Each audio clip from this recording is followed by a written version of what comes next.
Atenção, já estamos ao vivo, então um ótimo dia para você, bom dia, eu sou Wellington Calazans, começa aqui o programa Duplo Expresso com um pequeno atraso por questões técnicas, mas a gente já está com tudo pronto para começar mais um programa e... Opa, agora sim eu apareci! Bom dia, tudo bem com você? Pois é, ontem tivemos uma super live à noite, e a gente também vai comentar sobre essa live de ontem, mas a gente começa a semana com novidades. E temos hoje aqui o Carlos Krebs comigo, o Rômulo chega daqui a pouquinho. Bom dia, Carlos Krebs. Bom dia, Wellington. Bom dia a todos os espectadores do Duplo Expresso.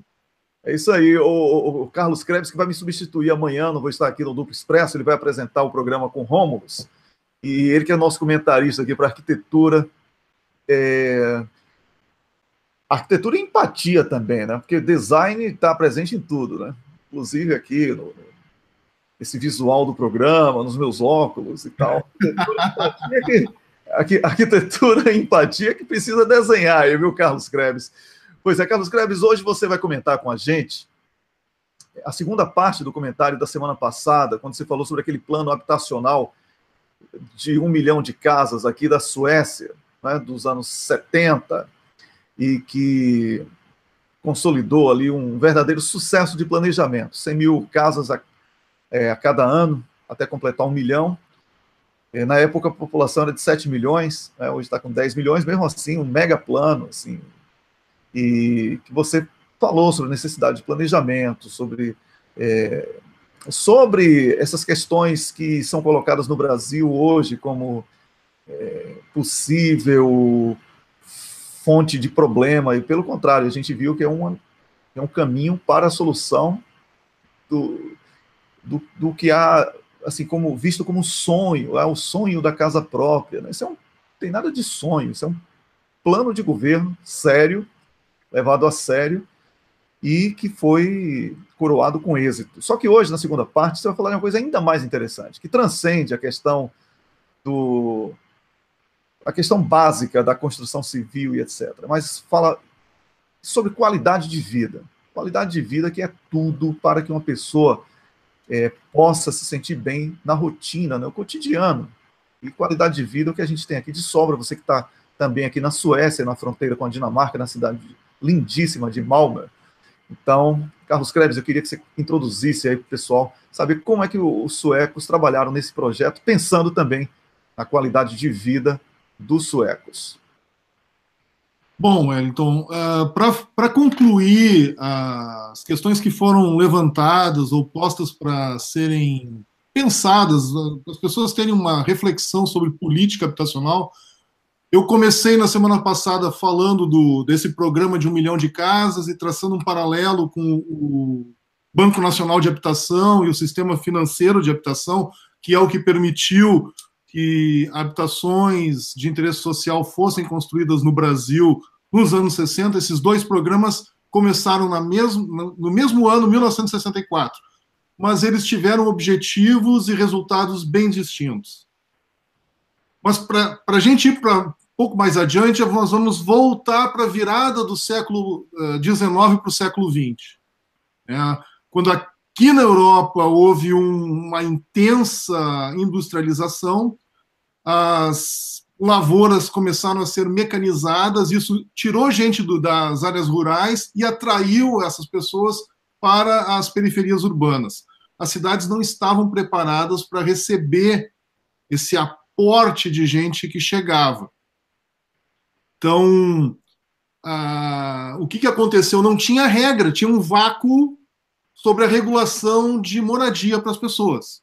Elas ficavam na mão ou das empresas privadas que, porventura, construíssem locais para empilhar pessoas, ou eles ficavam na mão dos proprietários de fábricas que cediam espaços para as pessoas morarem, ou na mão de filantropos que pudessem oferecer ajuda e criar as condições mínimas de habitação para essas famílias que chegavam do campo para a cidade. O que aconteceu? Aconteceu que nos países onde tinha uma tradição assim da comunidade, não da religião em si, mas da ação social da comunidade que se reúne nas igrejas, como é o caso da Inglaterra, como é o caso da Holanda. Ali começou a surgir um campo propício para que as fundações tomassem a frente nessa gestão da habitação. Lembrando que o lugar onde as pessoas viviam era o centro da vida nas cidades. Então, era muito importante oferecer condições mínimas. Daí vão achar as fundações também eram tudo por uma boa causa. Não, não tem nada a ver com isso.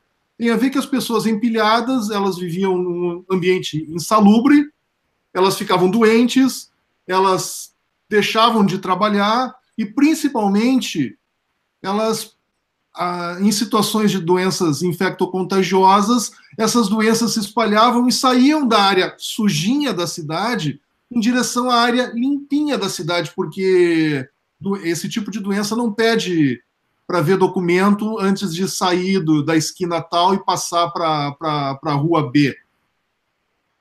Então, o que aconteceu? Não, vamos ter que dar um jeito nessa situação para que as minhas fábricas e as minhas indústrias não sofram com perda de mão de obra e, principalmente, eu não sofra as consequências desse ajuntamento humano sem regração.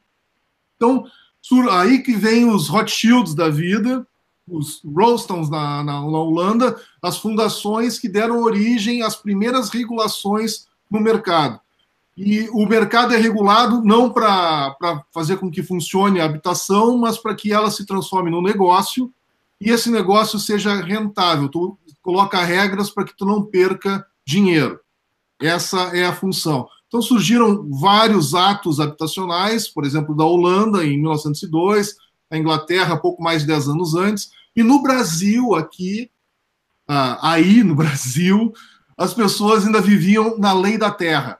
A lei da terra é uma legislação que foi criada para compensar os grandes proprietários rurais que estavam perdendo dinheiro com a abolição da escravatura, passando a fazer com que a terra valesse cada vez mais e concentrasse a propriedade. Então, eu não tinha mais a posse do ser humano, mas eu aumentava o valor da posse da propriedade da terra. Isso... Desculpa interromper você. É uma questão técnica. Eu acho que você está batendo o joelho aí no equipamento, está tremendo bastante a sua imagem quando você fala. Tá? Eu sei que você não está nervoso porque o Grêmio ganhou no fim de semana, tá bom? Continua. O Grêmio ganhou no meio de semana, no fim de semana. O Grêmio está ganhando muito ultimamente. Mas então, voltando à questão, nós não tínhamos regra, nós não tínhamos nem processo de industrialização no Brasil. O que nós tínhamos eram, por exemplo, ex-escravos libertos que foram expulsos do campo, que não tinham mais serventia, eles se tornaram caros, e para as cidades eles não serviam porque eles não tinham habilidade suficiente para fazer alguma coisa que fosse produtiva para quem tinha o capital para isso. Então começou a ter, no Brasil, essa questão de que esses ex-escravos eles se amontoavam à margem das cidades, das periferias da cidade. Aí começaram a surgir as favelas, com essa denominação, e a precarização da habitação. Isso só foi acabar no Estado Novo, com o Getúlio Vargas, onde começou a ter um incipiente ainda programa habitacional que foi oriundo da reestruturação das caixas de previdência e aposentadoria, que passaram a ser institutos, que ampliaram o escopo de atividades para a saúde, para a alimentação e para a moradia, e que fez com que surgissem os primeiros conjuntos habitacionais já no período da década de 40 no Brasil. Então, no artigo que eu publiquei hoje, tem 2 exemplos desse período, 2 exemplos que são oriundos do Rio de Janeiro. O primeiro, ele é gestado no Rio e ele é, vamos dizer assim, customizado em Porto Alegre, atendendo e se adequando a vida dos industriários, dando origem à Vila do IAPI, que é o Instituto de Previdência e Aposentadoria dos Industriários, e no Rio de Janeiro ao Pedregulho, ao conjunto do Pedregulho do Afonso Reidi. Os dois são exemplares. Desculpe interromper. Isso é só uma questão mesmo de situar o público. Eu queria que você fizesse, assim, já na largada agora, aquela comparação necessária entre este plano que você está fazendo. Você fez um estudo brilhante, inclusive o segundo texto foi publicado hoje antes do programa. Muito bom isso. E aí, eu queria que você fizesse exatamente, aí, pegasse esse link desses programas habitacionais aí que você está falando no Brasil e já fizesse esse paralelo com esse plano aqui da Suécia. Porque quando a gente fala em programa habitacional, Carlos Krebs, as pessoas ficam parecendo que é um assunto distante. Né? Agora, quando a gente pega aquele programa recente do Brasil que está acabando, né? Minha Casa Minha Vida, e aí as pessoas entendem a importância disso, principalmente porque botaram na cabeça essa frase como uma coisa normal, o sonho da casa própria. A casa própria não é um sonho, não, é uma política de governo. E aí, para que ele tenha essa política seja aplicada com sucesso, nós temos um exemplo maravilhoso aqui da Suécia, não é, Carlos Krebs? Exatamente aí que eu queria que você entrasse para que as pessoas pudessem entender a importância de levar a sério esses programas de governo, essas políticas habitacionais. Melhor ainda, melhor do que programa de governo, uma política habitacional. O Minha Casa Minha Vida, ele, do ponto de vista de resolver um problema de déficit habitacional no país, ele foi relativamente eficiente. Se ele continuasse sendo implementado no ritmo proposto pelos governos do PT, certamente ele reduziria ao máximo esse nosso déficit. O Brasil tem aproximadamente 6, 7 milhões de moradias em déficit e tem um estoque nessa mesma quantidade. É óbvio que o estoque não está previsto para atender esta população.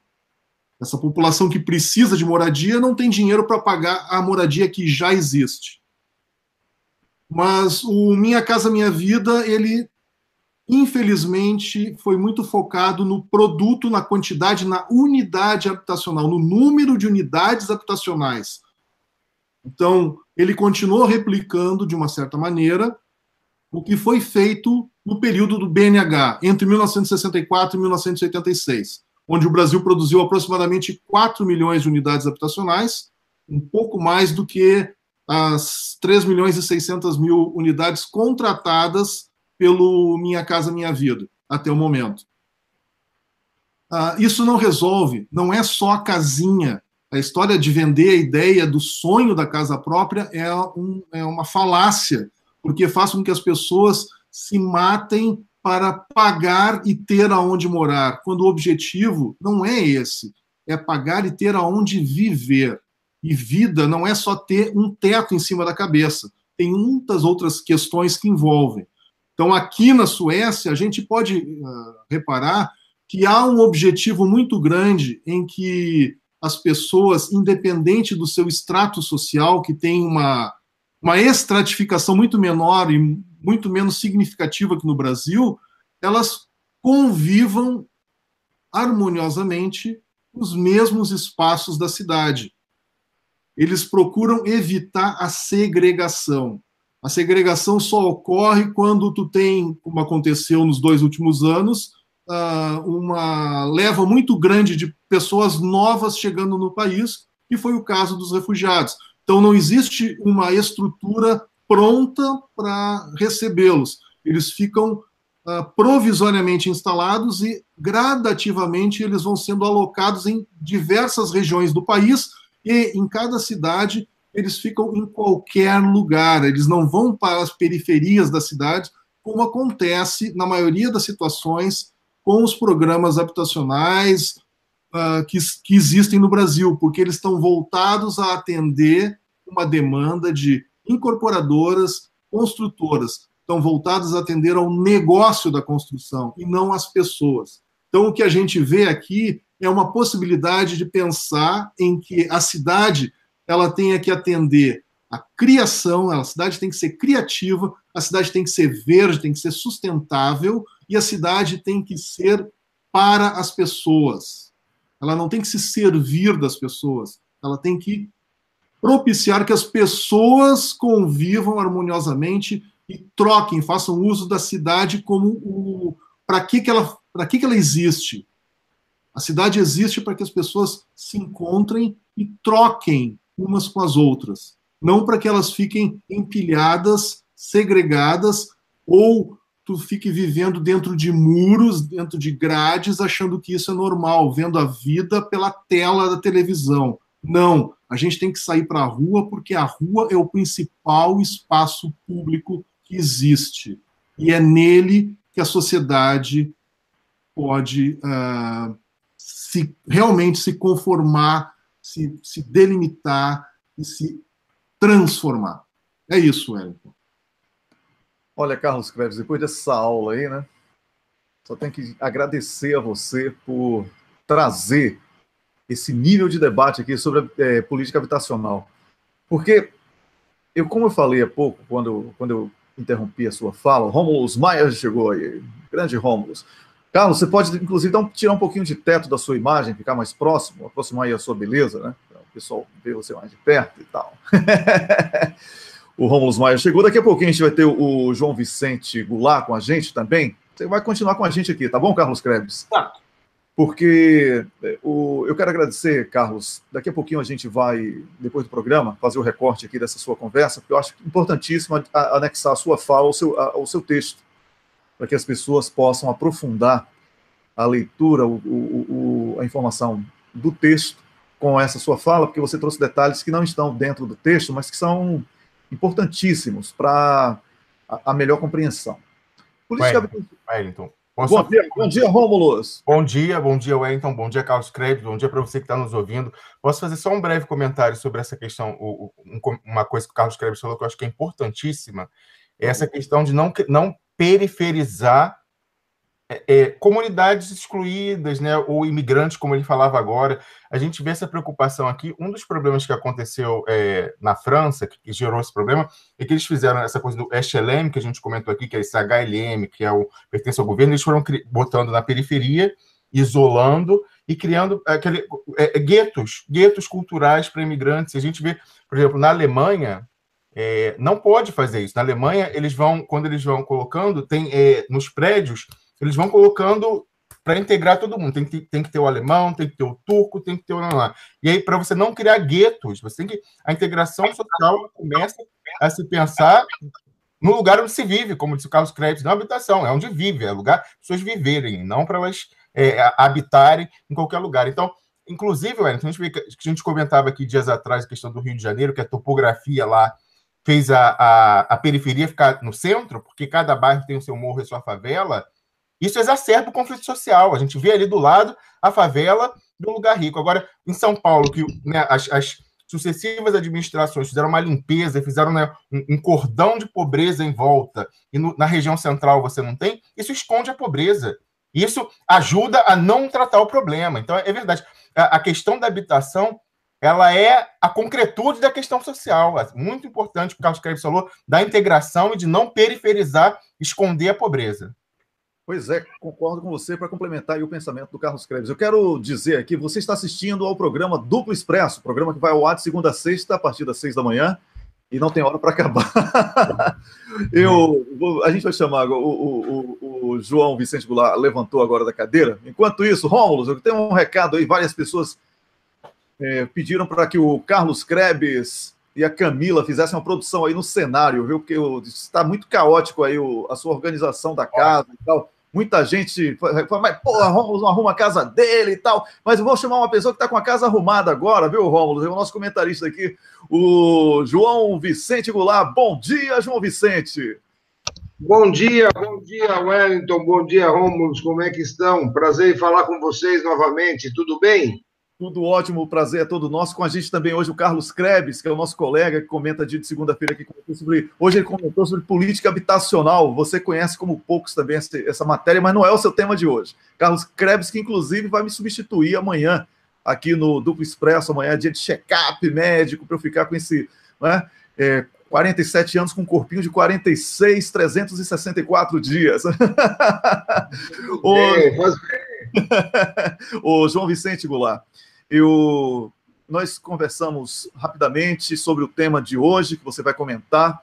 É muito importante que a gente fale sobre o que é ação política, porque ao denunciar que estamos vivendo um golpe, não podemos agir como se as instituições estivessem funcionando normalmente. Eu estou vendo aí gente espantada porque o ministro da Educação de Temer não quer que a universidade denuncie que ele é golpista, ou seja, é resistência ou está brincando ou tá brincando de democracia falhada? Como é isso aí, João Vicente? Eu sei que é um assunto que tá em debate aí no Brasil. A Universidade de Brasília e a Unicamp querem ministrar curso sobre o golpe. E o ministro de Temer, que é golpista, não quer que a universidade diga que ele é golpista. Você esperaria coisa diferente de um golpista? Ou eu sou um Marighella, não sou só um Marighella, né, que atua só com a garganta? Bom dia a todos. Realmente nós estamos vivendo no Brasil uma situação muito complicada no que tange ao entendimento destas questões, né, que estamos vendo aí, principalmente da propositura desses cursos em universidade e da resistência que existe por parte dos golpistas nesse sentido. Eu vejo isso como um detalhe de que nós não cuidamos após a nossa redemocratização. Após 21 anos de ditadura, muitas vezes eu digo, Wellington, de que nós durante a ditadura, não somente perdemos companheiros de luta que tombaram aí no caminho da democracia, no caminho da liberdade, que não puderam observar a redemocratização do país porque deram as suas vidas pelo país. Nós não presenciamos, não é? Após 21 anos, e lutamos contra uma ditadura feroz, como também nós teríamos que ter feito na redemocratização uma constatação de que a redemocratização ela é uma das peças mais valiosas para o desenvolvimento social, o desenvolvimento intelectual. Mas, na verdade, nós não perdemos só isso que eu estou relatando, nós perdemos 2 gerações de brasileiros nesta ditadura que foram nelas construídos assim uma espécie de castelinhos de apatia, castelos de apatia para valorizarem os verdadeiros conceitos do que é a vivência numa sociedade, numa sociedade livre, democrática, economicamente livre, soberana. Nós vivemos aí esses anos de estabilidade democrática, mas não tivemos uma concepção da valorização daquele sentido.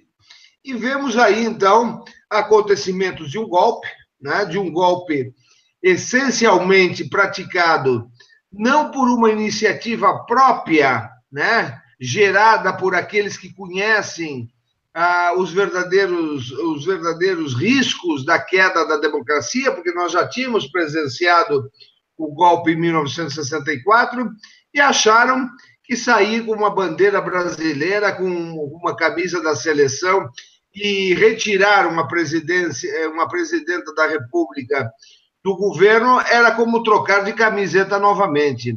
E democracia não funciona assim.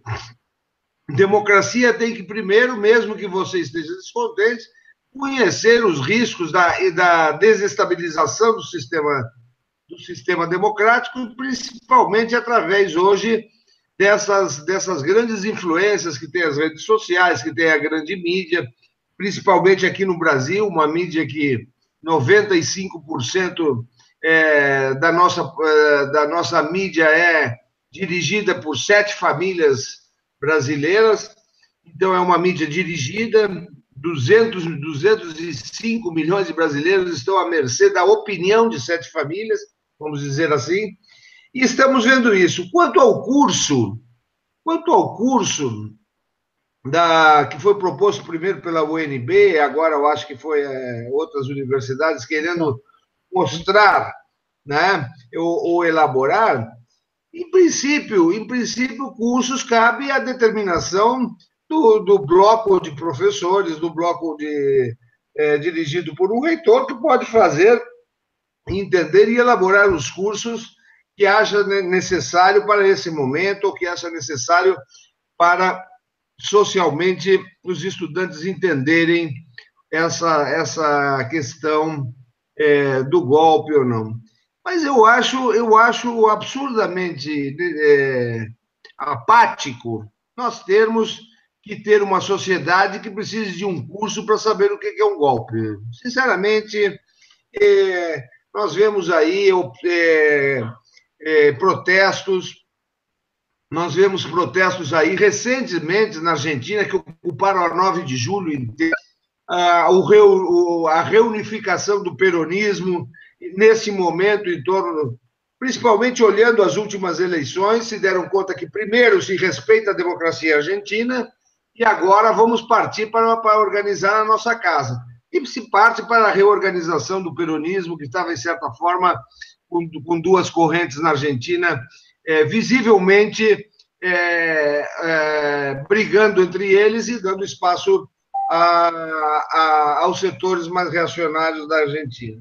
Eu, sinceramente, acho que nós temos, que eu sempre venho insistindo na revisão dos mecanismos do Estado brasileiro. Não adianta nós, se nós não olharmos com tranquilidade esse estado de coisa, e principalmente na organização de protestos, por exemplo, aqui tudo é organizado. Você tem que comunicar o protesto para certos setores, você tem que deixar uma faixa para não limitar o fluxo de trânsito, você tem que comunicar à polícia de quantos manifestantes vai ter, de quem está organizando. Então, um protesto onde o governo dita as regras não é protesto. E isto evidentemente, é um ensinamento que a gente aprende lá de trás. As grandes revoluções, quando se deram com 10% da população revoltada, os outros 90% vão atrás.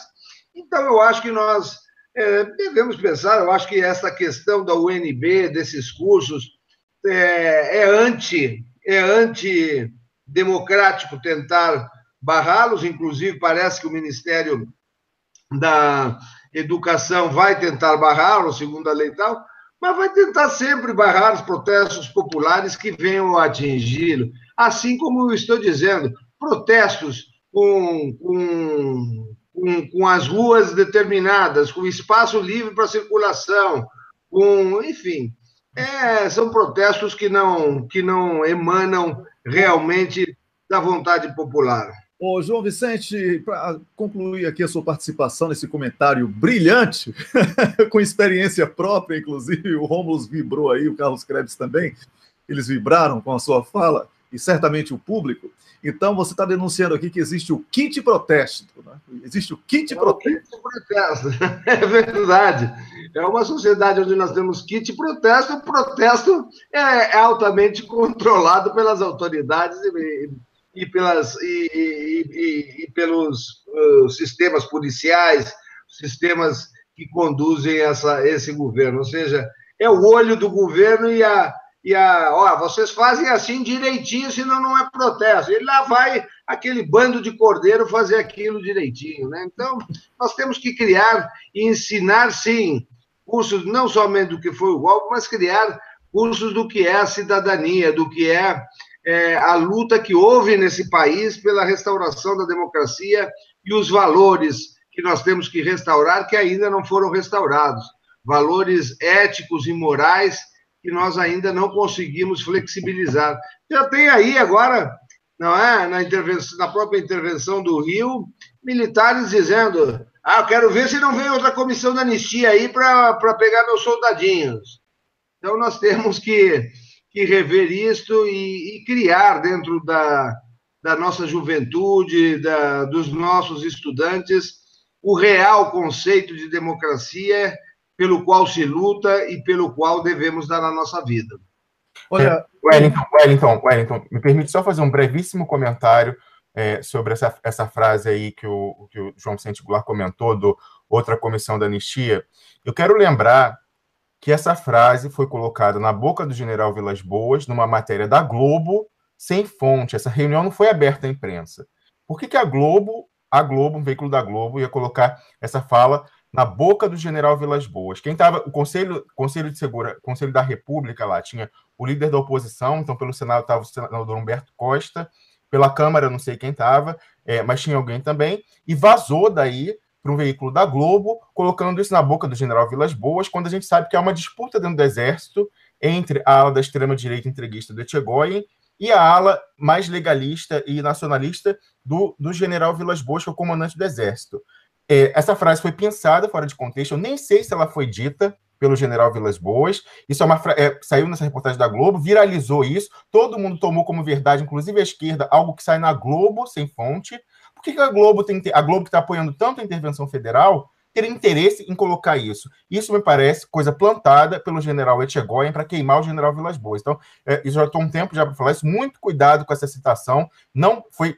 Pode ser que ele tenha dito, tiraram do contexto, pode ser que ele sequer tenha dito e tenha o Etchegóin colocado na boca dele e passado isso para o veículo da Globo. Não, é muito esquisito a Globo, que tem interesse na intervenção, dar destaque a essa fala, supostamente, do general Vilas Boas. Como eu falei mais uma vez aqui, vou repetir o que eu disse ontem, o general Vilas Boas é uma pessoa que está acometida de uma doença degenerativa grave, ele está gastando os últimos anos dele numa condição digna, podendo ainda falar e articular palavras, em vez de estar com a sua família para se despedir desse plano dos seus queridos, está lá segurando até o fim do mandato dele para tentar evitar que essa ala de extrema-direita consiga atropelar o Almagro e chegou aí no lugar. Então, eu acho a gente tem que ser muito cauteloso. Uma pessoa que está sacrificando os últimos meses ou anos da vida dele com dignidade, podendo articular e interagir com seus familiares lá no Brasil para impedir o golpe, dizer que ele ia chegar e falar, mas vai ter comissão da verdade. Eu acho que a gente tem que ter muito cuidado para não tratar levianamente o sacrifício que o general Vilas Boas está fazendo pelo Brasil, pela gente. Ok, então, para concluir, você comenta também isso aí, o João Vicente Goulart, tá bom? Eu, não, sem dúvida, eu acho que o general Vilas Boas tem uma participação muito importante nesse processo todo de pedir essa consolidação. Existem outros setores militares que dentro do Palácio que querem um aperto maior sobre isso, mas eu acho que nós devemos, voltando ao assunto dos cursos, nós devemos pensar mais na autodeterminação de nosso povo, no sentido de construirmos uma opção brasileira de mostrar, né, via nossas palestras, nossos discursos, nossas participações, que o importante no Brasil é tirar esse povo dessa apatia que existe, de que tudo está errado, de que tudo não se constrói, de que é um desânimo muito generalizado, da qual nós temos, nós mais velhos que participamos de tudo isso, de dizer a todos os jovens brasileiros que existe solução sim, e a luta pelo Brasil é digna, é bonita, e principalmente ela ilustra o coração daqueles patriotas que querem construir um Brasil novo. Isso é importante, fixar nas eleições de 2018, para ver se ali, sim, nós consigamos tirar, né, esta camarilha que aí se encontra instalada no poder brasileiro. Meu muito obrigado, Wellington, muito obrigado a todos vocês por mais essa participação. Muito obrigado. Ô, João Vicente, nós é que agradecemos. Toda vez que você chega aqui, você engrandece o nosso programa e eleva em muito o nível do nosso debate. Eu sou grato e espero contar com você na próxima segunda-feira com mais um tema. Vá pensando aí, porque todo dia acontece uma coisa aí no Brasil. Um grande abraço, João Vicente Goulart. Um grande abraço a todos vocês. Um grande abraço. Tchau. Conversamos aqui com o nosso comentarista de política nacional, João Vicente Goulart, que vem aqui toda segunda-feira, e também o Carlos Krebs, que é comentarista, mas também apresentador, vai me substituir amanhã, vai apresentar o programa com Rômulus. Tem uma pergunta aqui, Rômulus, que foi feita para mim, porque eu moro aqui, mas eu vou passar aí para a parte de concreto, vou passar aqui para o Carlos Krebs, e a parte social eu vou trazer para mim, porque eu tenho uma história engraçada sobre isso aqui, o Carlos Krebs. A Leda Laurindo, essa pergunta foi selecionada aqui pela nossa produtora Camila. Leda Laurindo falou assim: Wellington Calazans, na Suécia, não tem pessoas em situação de rua, mendigos? Aí eu vou dizer tem, mas aí depois eu explico como, mas eu volto para o Carlos Krebs agora. Bom, aqui na Suécia, a gente estava falando no começo do programa sobre aquele programa de 1 milhão de casas. Naquela época, o déficit habitacional era de 100 mil pessoas, nos anos 60. 100 mil pessoas. E ainda assim, eles estavam fazendo 100 mil residências, ou seja, para atender 100 mil famílias ao ano. Hoje em dia, o déficit habitacional aqui na Suécia é de 500 mil pessoas. Mas como? Da onde? Como é que pode? É que existe uma coisa que, para nós, não é diferente do conceito sueco de déficit habitacional. Então, eles trocam a partir do estoque existente. E é com isso que eles contabilizam o déficit. Não necessariamente por aquilo que falta, mas aquilo que deveria ou que eles entendem que deve ser reposto. E é assim que eles vão paulatinamente construindo. O governo sueco, inclusive, está com medo que o mercado imobiliário esteja superaquecido e está tentando frear o ritmo de construção, principalmente que se observa aqui na região sul. Eu não sei como é que é aí em Estocolmo. Pois é, olha, sobre a presença de mendigos na rua, que também está dentro dessa pergunta, eu quero dizer o seguinte: olha, as pessoas em situação de rua, olha, ô Rômulus, essa história é engraçada, hein? Logo que eu mudei aqui para a Suécia, em 2006, a primeira notícia que eu ainda nem sabia sueco e tal, e aí tinha lá vários porcos na capa de um jornal do Dagens Nyheter, o principal jornal daqui, e embaixo também tinha pessoas deitadas assim nas ruas com o dedo em riste assim, para a câmera. E eram essas duas manchetes, assim, as principais do jornal. Aí eu perguntei assim: vem cá, o que é essa do porco aqui? Fala o quê? Não, estão dizendo aqui que o direito animal, o porco não pode só comer ração, o porco tem que comer, ele tem focinho, ele tem que fuçar, porque senão ele não está exercendo a sua naturalidade animal. Então era o grande debate daqui em 2006. E aquela pessoa em situação de rua, naquela época, não tinha muita gente, não. Eram ou pessoas anarquistas, tá? Ou pessoas com problemas relacionados à droga, álcool ou outro tipo de entorpecente, que querem mesmo ficar nas ruas. Elas não querem ter casa. Tem casa, mas querem morar nas ruas. E elas estavam reclamando, Carlos Krebs e Rômulus, porque estavam sendo acordadas durante a noite e madrugada para comer e perguntar se estava tudo bem. Eles queriam dormir. Olha, eu quero dormir. Vocês ficam me acordando para dar comida? Eu não tenho problema. Eu quero dormir. Você não fique me acordando. Então, a agressividade é porque o fotógrafo foi lá durante a madrugada para tirar foto e ele estava lá reclamando que ele queria dormir. Ele não queria ser acordado para comer e nem para perguntar se estava tudo bem. Ele queria dormir. Então, existe hoje uma demanda a ser preenchida de muitos romenos. Não quero aqui criar estereótipo, atenção, mas tem muitos romenos nas ruas que eles chamam de tigueriques, que são os mendigos, que ficam pedindo esmola, mas aí é um problema policial. Por quê? Porque muitos deles, eles estão pedindo esmolas, porque eles fazem parte de um grupo que estão fazendo remessas para determinadas gangues na Romênia. Isso já foi identificado. Inclusive, existe endurecimento para pedir carteira de identidade, etc., para saber se eles estão ali porque eles querem ou se eles estão submetidos a esse tipo de situação. Mas o governo, quando ele aceitou aqui essa imigração dos sírios em massa, que o per capita da Suécia foi o maior de todos, né, em número de pessoas, eles alugaram hotéis, eles construíram rápido, eles estão aqui em construção, o Carlos Kreves sabe melhor do que eu, parecendo Lego, assim, eles constroem muito rápido prédios para acomodar as pessoas, e assim, existem pessoas nas ruas, existem, mas aí é por opção praticamente certa. E esse déficit que foi mencionado pelo Carlos Kreves é porque aqui, aos 18 anos de idade, o estudante conclui o segundo grau e recebe o seu apartamento. Pelo menos era para ser assim. E hoje está tendo um pouco de dificuldade, e eles estão considerando essa dificuldade um déficit habitacional. E precisam construir 500 mil casas, porque atende às demandas já existentes e já faz uma projeção para os próximos anos, para que o jovem, ao completar 18 anos, tenha a sua própria casa, porque aqui existe esse desapego da família. Tem aquela coisa do cara encalhado, a mulher encalhada dentro de casa.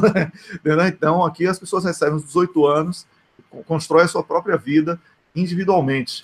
É isso aí, Carlos Kreves. Acho que eu respondi, não é? Wellington, só uma coisa interessante sobre isso que você falava aí do problema social, da mendicância aqui na Europa. Uma vez eu fiz uma postagem no Facebook e eu lembrei disso aqui. É comum ver aqui em locais de grande movimento, no centro da cidade, na estação de trem, pessoas, em geral, jovens.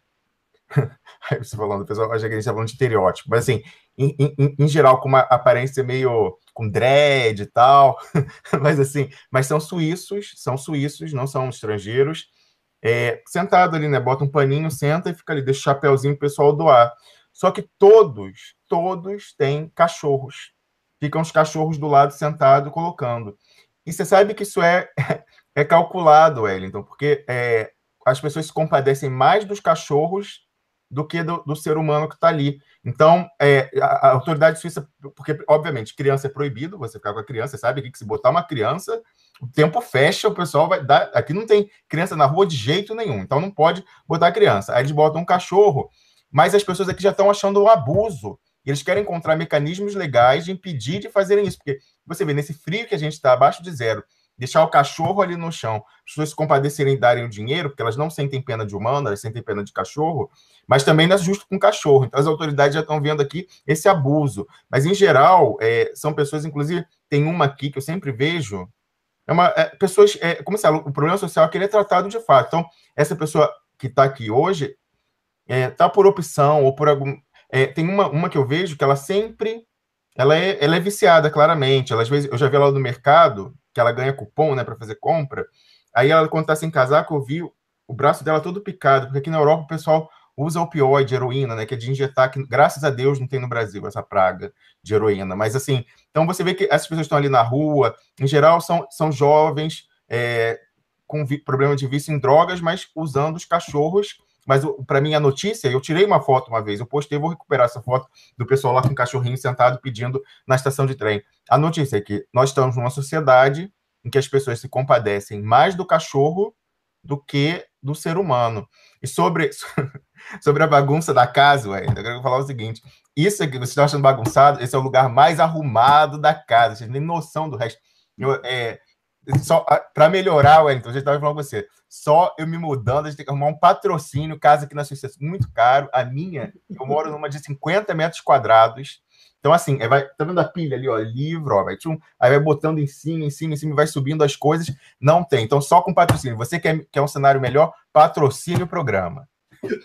Carlos Kreves, você tem que fazer um SOS lá na Suíça, você e Camila tem que viajar, fazer uma produção lá no apartamento do Rômulo. Olha, o pessoal tá com bom humor hoje com a gente aqui, Carlos Kreves. Tem até piada da Dri Bezerra dizendo que eu tô com rostinho de 27. Olha só. Tá pegando a minha idade, subtraindo a do Rômulo e dando a tua. Perfeito. A Dri Bezerra, queria dizer para a Dri Bezerra que eu ainda tô aguardando 1 milhão, mas ontem eu matei um pouquinho da saudade, então ganhei um tempo para ela arranjar esse 1 milhão, porque eu comi polenta. Beleza. Então, vamos agora resgatar um pouquinho o programa de ontem. Nós fizemos 2 lives ontem. Uma foi esquenta, que ficou maior do que o programa. Esquenta com Rômulus. É desespero, viu? Agora, e o programa também, né? O programa foi... Ô, Rômulus, uma dica técnica aí. Quando você for falar, você olha para a câmera, porque você está olhando para o lado. E eu acho que é por causa da falta de costume com o novo equipamento. Você olhar para a câmera e ficar de frente, tá bom? É só um dado técnico aí. Mas é o seguinte, ontem à noite, nós fizemos uma live, Carlos Krebs, que você deve ter acompanhado aí, e foi muito interessante. Nós tivemos a oportunidade de reunir aqui com a gente o Eugênio Aragão e também a Maria do Rosário. Né? Dispensa dizer quem é quem aí, todo mundo conhece. E foi bastante engrandecedor ter aquele Eu nível. acho, inclusive, Wellington, que não foi só a honra da presença de pessoas tão distintas, mas eu acho que casou muito bem com o texto publicado pelo Rômulus, colocando os devidos pingos nos is. E isso foi enfatizado posteriormente pela Maria do Rosário e pelo Eugênio Aragão nos seus comentários na live ontem de noite. Pois é, então, obrigado aí, Carlos Krebs, porque você sabe do nosso esforço aqui, né? A gente trabalha com a alma, com o espírito e tal, e aí ainda recebe uma chuva de... Tem tudo, tem setorista, né, que é aquele pessoal que fica assistindo a gente para pensar uma frase solta e dizer que a gente disse aquilo que ele disse que a gente disse, e aí, lá na Bahia a gente chama isso de caronista, né? Wellington, eu devo dizer que o pessoal setorista foi lá em cima da Maria do Rosário, você acredita? Nas redes sociais, falar, vocês estão endossando o pessoal que critica o Fernando Haddad, aí voltaram com aqueles banners lá que o pessoal faz propaganda da gente, sabe? Então, botaram lá para ela, ficaram... Mas eu queria dizer, você falou uma chuva, Wellington, mas uma chuva das mesmas pessoas, né? Assim, foi um esquema ali, um pessoal articulado no Twitter, batendo, não quer. A gente já quer sair dessa pauta e falar para outra, mas eles continuam, e agora estão pegando isso. Só que eles parecem não perceber, como apontava o Carlos Krebs, que a gente está do lado do partido. Maria do Rosário falou: quem está com a história de plano B está desautorizado. Houve uma decisão, uma deliberação partidária. Então, eles dizem defender o PT, eles têm que conversar com o PT, então, porque as bases não querem plano B. O quadro do PT, né, a nomenclatura do partido não quer plano B, não está blefando, todo mundo quer Lula de A a Z. E, mais uma vez, vou reforçar, teremos aqui essa semana a presidenta do PT, Gleisi Hoffmann, para botar uma pedra em cima do plano B de bola nas costas, e o nosso plano é L. E não tem, vou repetir a minha piada, não tem plano FH, porque FH é de triste memória para o Brasil, é plano L. É isso aí, FH, né? Lembra 2 coisas aí. Olha, eu quero falar o seguinte, que eu conversei, inclusive hoje cedo, bem cedo mesmo, madrugada do Brasil ainda, né? Mas o pessoal acorda cedo, o pessoal do sindicato, central sindical e tal, estava conversando comigo hoje cedão aqui, para ratificar isso aí que você está falando, Rômulus. Olha, os setores de ativismo social e setores de ativismo sindical também, né? Esses setores estão totalmente contra qualquer possibilidade de plano B. Inclusive, a frase que eu vi seria matar a luta. Matar a luta seria a confissão de uma culpa que não existe, não é? De Lula. Então, a gente defende aqui Lula de A a Z mesmo. E se Haddad... Tem pessoas que querem que Haddad é o Collor, né, de 2018. Eu acho ele um cara muito inteligente, eu acho que Haddad foi um bom ministro da educação. Eu coloquei até no texto que eu publiquei ontem, é um bom ministro da educação, talvez o melhor ministro da educação que nós já tivemos. Foi um bom prefeito da cidade de São Paulo, com algumas, sobretudo, falhas na comunicação. A comunicação dele foi péssima, né? Ninguém poderia ter sido bom prefeito e ter se permitido ser saco de pancada como ele foi. Então, errou na comunicação, feio, como o PT, como sempre, cometeu o equívoco de permitir que a Globo ampliasse o poder que já era gigantesco, não é? Esses erros aí na comunicação social, porque a comunicação social deve ser vista como algo prioritário. Esse erro o PT tem que assumir mesmo, mas não tem que parar, fazer meditação, meia-culpa, não, corrigir, saber cometer esse erro e Erramos e agora vamos ter que acertar. Não estou aqui para punir, prender porque errou, não. Estou apontando os erros que são necessários, né? Esses atos aí de debate. A gente está ampliando o debate. Agora, só para concluir essa questão, você tem razão. O Fernando Haddad foi um ministro da Educação sensacional. Em São Paulo, de uma maneira administrativa, ele fez uma prefeitura legal, mas lá ele revelou um dado quando ele foi chefe, porque no ministério ele era subordinado ao presidente Lula e ao presidente Dilma. Mas quando ele tomou a chefia do executivo, ele mostrou um traço que é preocupante. Ele se isolou e ele não ouvia, ele se comportava como uma pessoa iluminada, a pessoa que sabe, entendeu? A pessoa que estudou, a pessoa que está bem intencionada, e ele se isolou, ele não tinha contato, não tinha uma boa interlocução, não só na área de comunicação, é verdade que você está falando, desse Nunzio, sobrenome italiano, depois eu vejo, que é uma pessoa que vem do PIG, e aí a comunicação dele, Wellington, era com o PIG. Então, assim, quando ele tinha um problema, ele mandava esse cara, pega o telefone, liga para a Folha, liga lá para a Globo para fazer uma entrevista. E não tinha interlocução nenhuma. Diz que esse assessor dele de imprensa odeia blog, odeia internet. Ele é do tempo do jornal impresso. Então, quando tinha um problema muito legal, o telefone ligava para o Otávio Frias e falava, vem aí marcar uma entrevista na Folha. Então, esse era o problema de comunicação. Agora, o problema político, mais do que administrativo, ele era um bom administrador. Mas o problema político, além da comunicação, era essa síndrome de Bonaparte, de menino prodígio, que é a mesma do Macron, que não precisa ouvir, porque ele sabe, ele estudou, ele é inteligente, então ele sabe o que é bom e o que é certo. Ele não precisa ouvir do movimento social, das bases, o que é para fazer. Ou se ouvir, é assim, ele faz, mas não vai levar em consideração. Então, isso várias pessoas relataram, esse traço dele. Eu conversei com pessoas do PT, falando que ele se comportava como iluminado. Então, é quase um despotismo esclarecido, que é muito preocupante em nível federal. A gente fala que, pode falar, o presidente Lula não teve enfrentamento da Globo, mas o presidente Lula é a pessoa que mais ouve, é a pessoa que mais ouve. Inclusive, todo mundo sabe, o presidente Lula, ele se comporta como presidente, como efetivamente vem de presidir. Na França se fala que o papel do presidente é arbitrar conflitos de interesse no governo. Então, você vai ter, de um lado, o ministro da Agricultura, que quer plantar mais, então quer agrotóxico, quer semente transgênica, e do outro, o ministro do Meio Ambiente, que não quer agrotóxico, não quer transgênico, quer tudo orgânico. Ele vai arbitrar. Então, o papel dele é falar, você põe o seu argumento, você põe o meu, eu vou arbitrar em que ponto eu vou regular aqui e botar no meio dessa disputa. Quem faz isso por excelência, que é um presidente nato, é o presidente Lula. Todo mundo fala que a técnica dele é essa, ele bota para conversar, aí bota na frente dele. Um falando um, fala outro. Ele ouve o argumento do outro e tal, e aí ele para ele no meio até onde consegue conciliar. E isso falta ao Fernando Haddad. Ele não tinha isso. Ele falava assim, eu já sei qual é o ponto ótimo dessa disputa. Então, eu vou escolher qual é a coisa, e até ouvia, mas, assim, levar a pessoa e marcar audiência é diferente de levar em consideração as preocupações. Então, é por isso que ele realmente, como dito lá no aniversário do PT, pelo presidente da Federação de Movimentos Sociais, ele não tem uma relação boa com os movimentos sociais. Não tem. Por causa dessa experiência da Prefeitura de São Paulo, principalmente. Então, ele, quando era ministro, ele era subordinado. Beleza. Né? Porque as diretrizes, Wellington, vinham do presidente Lula. O presidente Lula falava, olha, quero democratizar a universidade, quero fazer o ProUni, quero fazer o Fundeb, né, para lá, da verba do governo federal para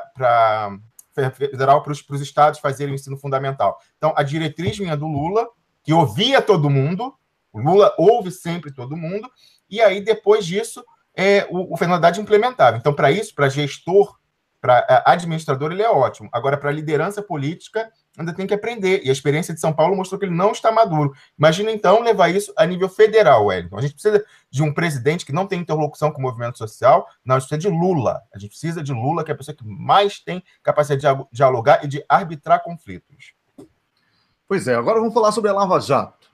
Tá? A Lava Jato que ficou escondida aí na Tuiuti, depois a intervenção federal, e aí os assanhadinhos canalhas, corruptos, que vendem sentenças e que fraudam planilhas para tentar incriminar os desafetos da elite e do capital financeiro internacional para o qual a Lava Jato trabalha, eles agora querem aparecer de novo. E com novos crimes, novas mentiras, novos absurdos.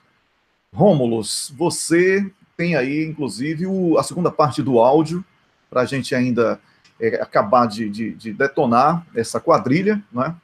E também você tem alguns elementos novos que você, inclusive, ontem, conversando com a deputada Maria do Rosário, pediu para que ela, essa semana, depois de uma conversa com o doutor Zanin, né, você pediu para que ela entre aí com um pedido na justiça para evitar mais um crime. Você pode esclarecer isso aí, Rômulo Maia? Exatamente. Wellington, depois eu estava vendo a repercussão nas redes sociais do programa de ontem. Teve uma pessoa lá querida que falou até que se emocionou nessa hora vendo essa conversa com a deputada Maria do Rosário, em que ela falou que vai, pela sua prerrogativa regimental e constitucional, provocar a senhora Procuradora-Geral da República. O que é a questão? Vou resumir brevemente, é um pouco técnico. A Odebrecht, esses sistemas dela, o tal do Drauzio Webday, eles são no ambiente Oracle. Oracle é aquela empresa americana que, né, produz hardware, software. Então, eles usavam até aqui a Oracle para usar esses softwares e fazer esses lançamentos contábeis lá, normais, mas também lá do departamento estruturado que pagava, entre outras coisas, propinas. E o que eles estão dizendo? Que o compliance é o seguinte, é um interventor que foi nomeado pelo governo americano para ficar lá, um advogado de uma firma de um advogado americano, ele agora vai ficar lá, o olheiro, para dizer, teoricamente, em tese, para ficar olhando se tudo que o Odebrecht agora está fazendo está direitinho, não tem corrupção. E aí eles dizem que foi recomendado pelo compliance que eles mudem de sistema, parem de usar o sistema Oracle e passem para o concorrente, que é o sistema SAP alemão. Aí eles dizem que o problema é esse, porque eles falaram, olha, no ambiente Oracle, a gente ficou pagando corrupção. Então, agora, a gente precisa de um novo ambiente para não pagar mais corrupção, não pagar mais propina. Então, assim, eles querem... quase que uma conversão religiosa, Wellington, porque, assim, falam, eu estava pecando, então agora eu quero fazer o batismo, né, para deixar tudo para trás, e agora eu preciso de um sistema virgem para começar comigo, porque se eu ficar no Oracle, eu vou cair em tentação, então tem o risco de eu voltar a pagar... Não existe isso, gente.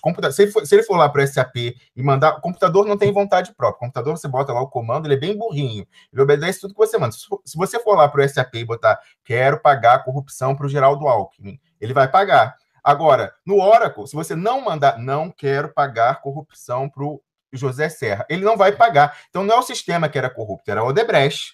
E eram as pessoas que ela pagava. Mas por que isso aí é uma grande cortina de fumaça? Porque por que eles querem fazer essa migração? Não é do compliance, não é para parar de pagar propina. Eles querem fazer a migração para apagar de vez, destruir de forma inapelável as provas do banco de dados do Odebrecht que estão no Oracle. E por que essa migração vai destruir de vez? Aí é a parte que é um pouquinho técnica. Quando você deleta um arquivo num computador, aí no seu celular, ele não some, ele ainda está lá no HD. Ele só vai sumir quando você reescrever um novo arquivo, baixar um novo arquivo e ele ocupar aquele espaço. Então, enquanto não se reescrever um novo arquivo por cima do antigo, ele pode ser recuperado no morto. Um técnico vai lá e recupera. Então, por que eles querem fazer essa migração? Porque eles vão liberar as máquinas que estão ocupadas hoje, e aí os donos dos servidores, que são terceirizados, vão botar um novo cliente lá, ocupando aquele espaço, aqueles HDs. E aí, nessa hora que novos dados forem escritos em cima do que o Odebrecht vai apagar com a migração, aí vai ser destruída de forma definitiva as provas, Wellington, da inocência do presidente Lula. E, ao mesmo tempo, as provas da corrupção do pessoal que eles esconderam até aqui. Juízes, procuradores, donos de impérios de comunicação, jornalistas, Tribunal de Contas, bancos... Isso é fundamental. Bancos, por onde passou toda essa grana.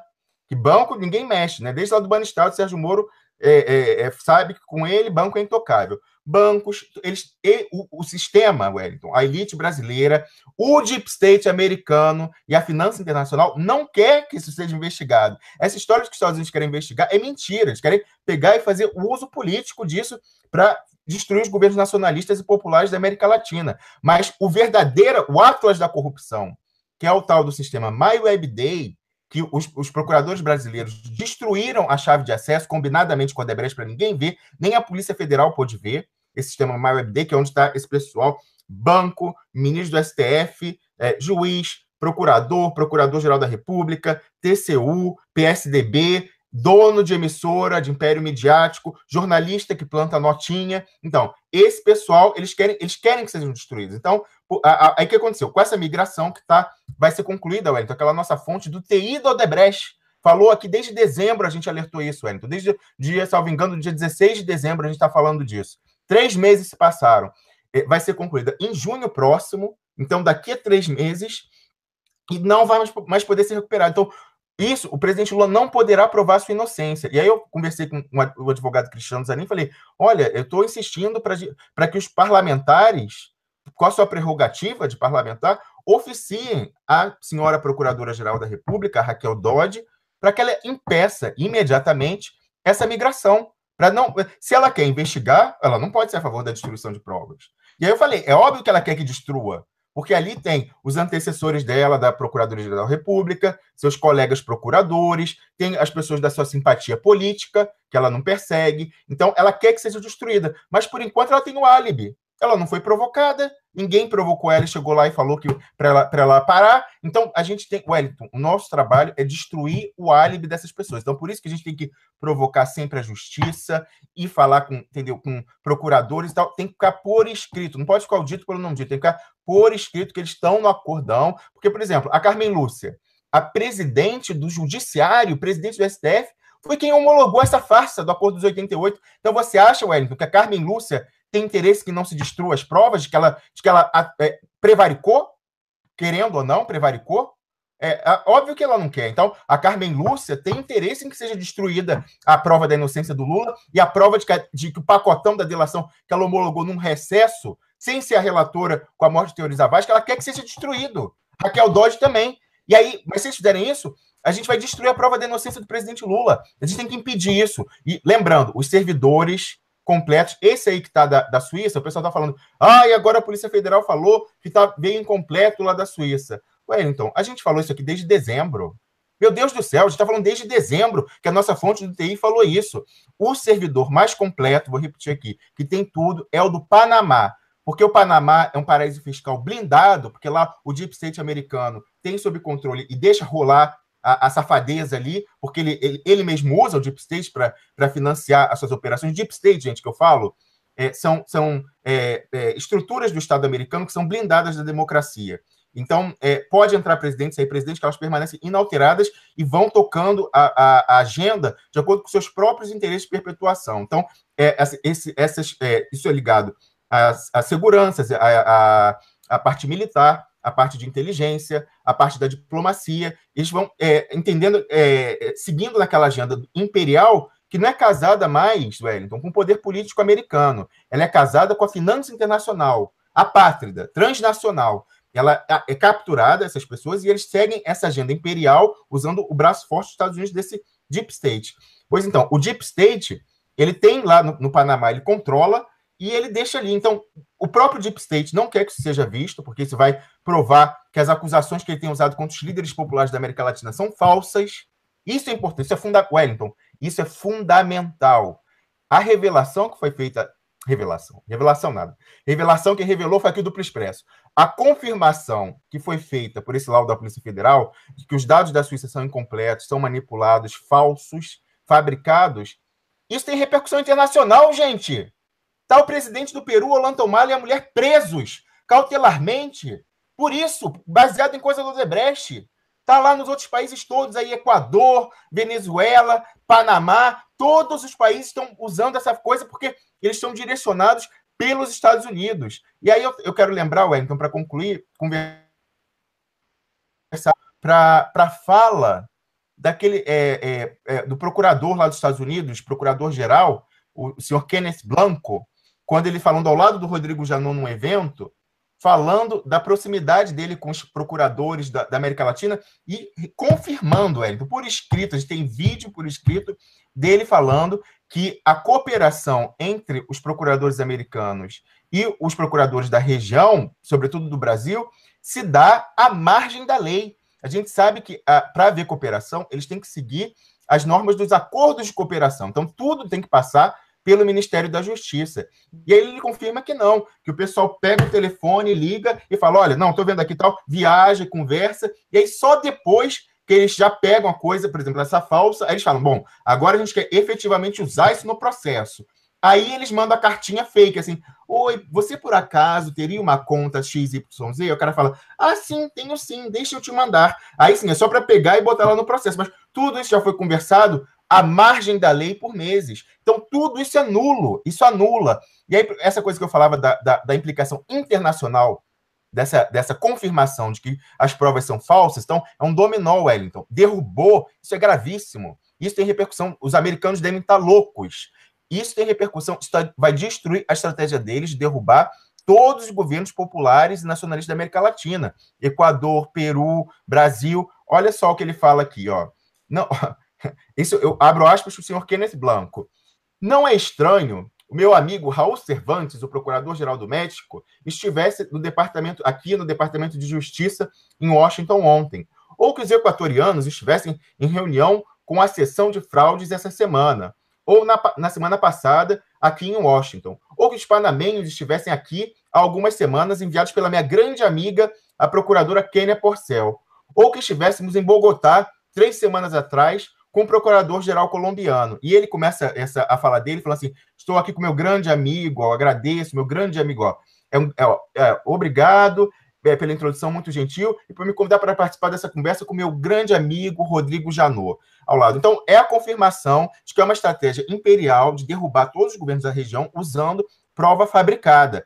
A gente revelou aqui, são interesses poderosíssimos, gente. É a finança internacional e o Deep State americano, que não brinca serviço aí. O pessoal que brinca com eles amanhece comendo formiga. Pois então, esse pessoal bolou essa estratégia de derrubar os governos populares usando o Odebrecht, e a gente revelou que é falso, e agora eles próprios, a Polícia Federal, teve que admitir, e que eles não querem que veja o My Web Day. Os americanos não querem que sejam visto o My Web Day, porque ali vai mostrar que é falso, que a estratégia deles que eles armaram para a América Latina é falsa, mas o nosso papel é levar isso até as últimas consequências. Então, vamos usar o poder que nós temos, os parlamentares, de oficiarem, procuradores, irem atrás, Wellington. Vou repetir aqui o meu apelo.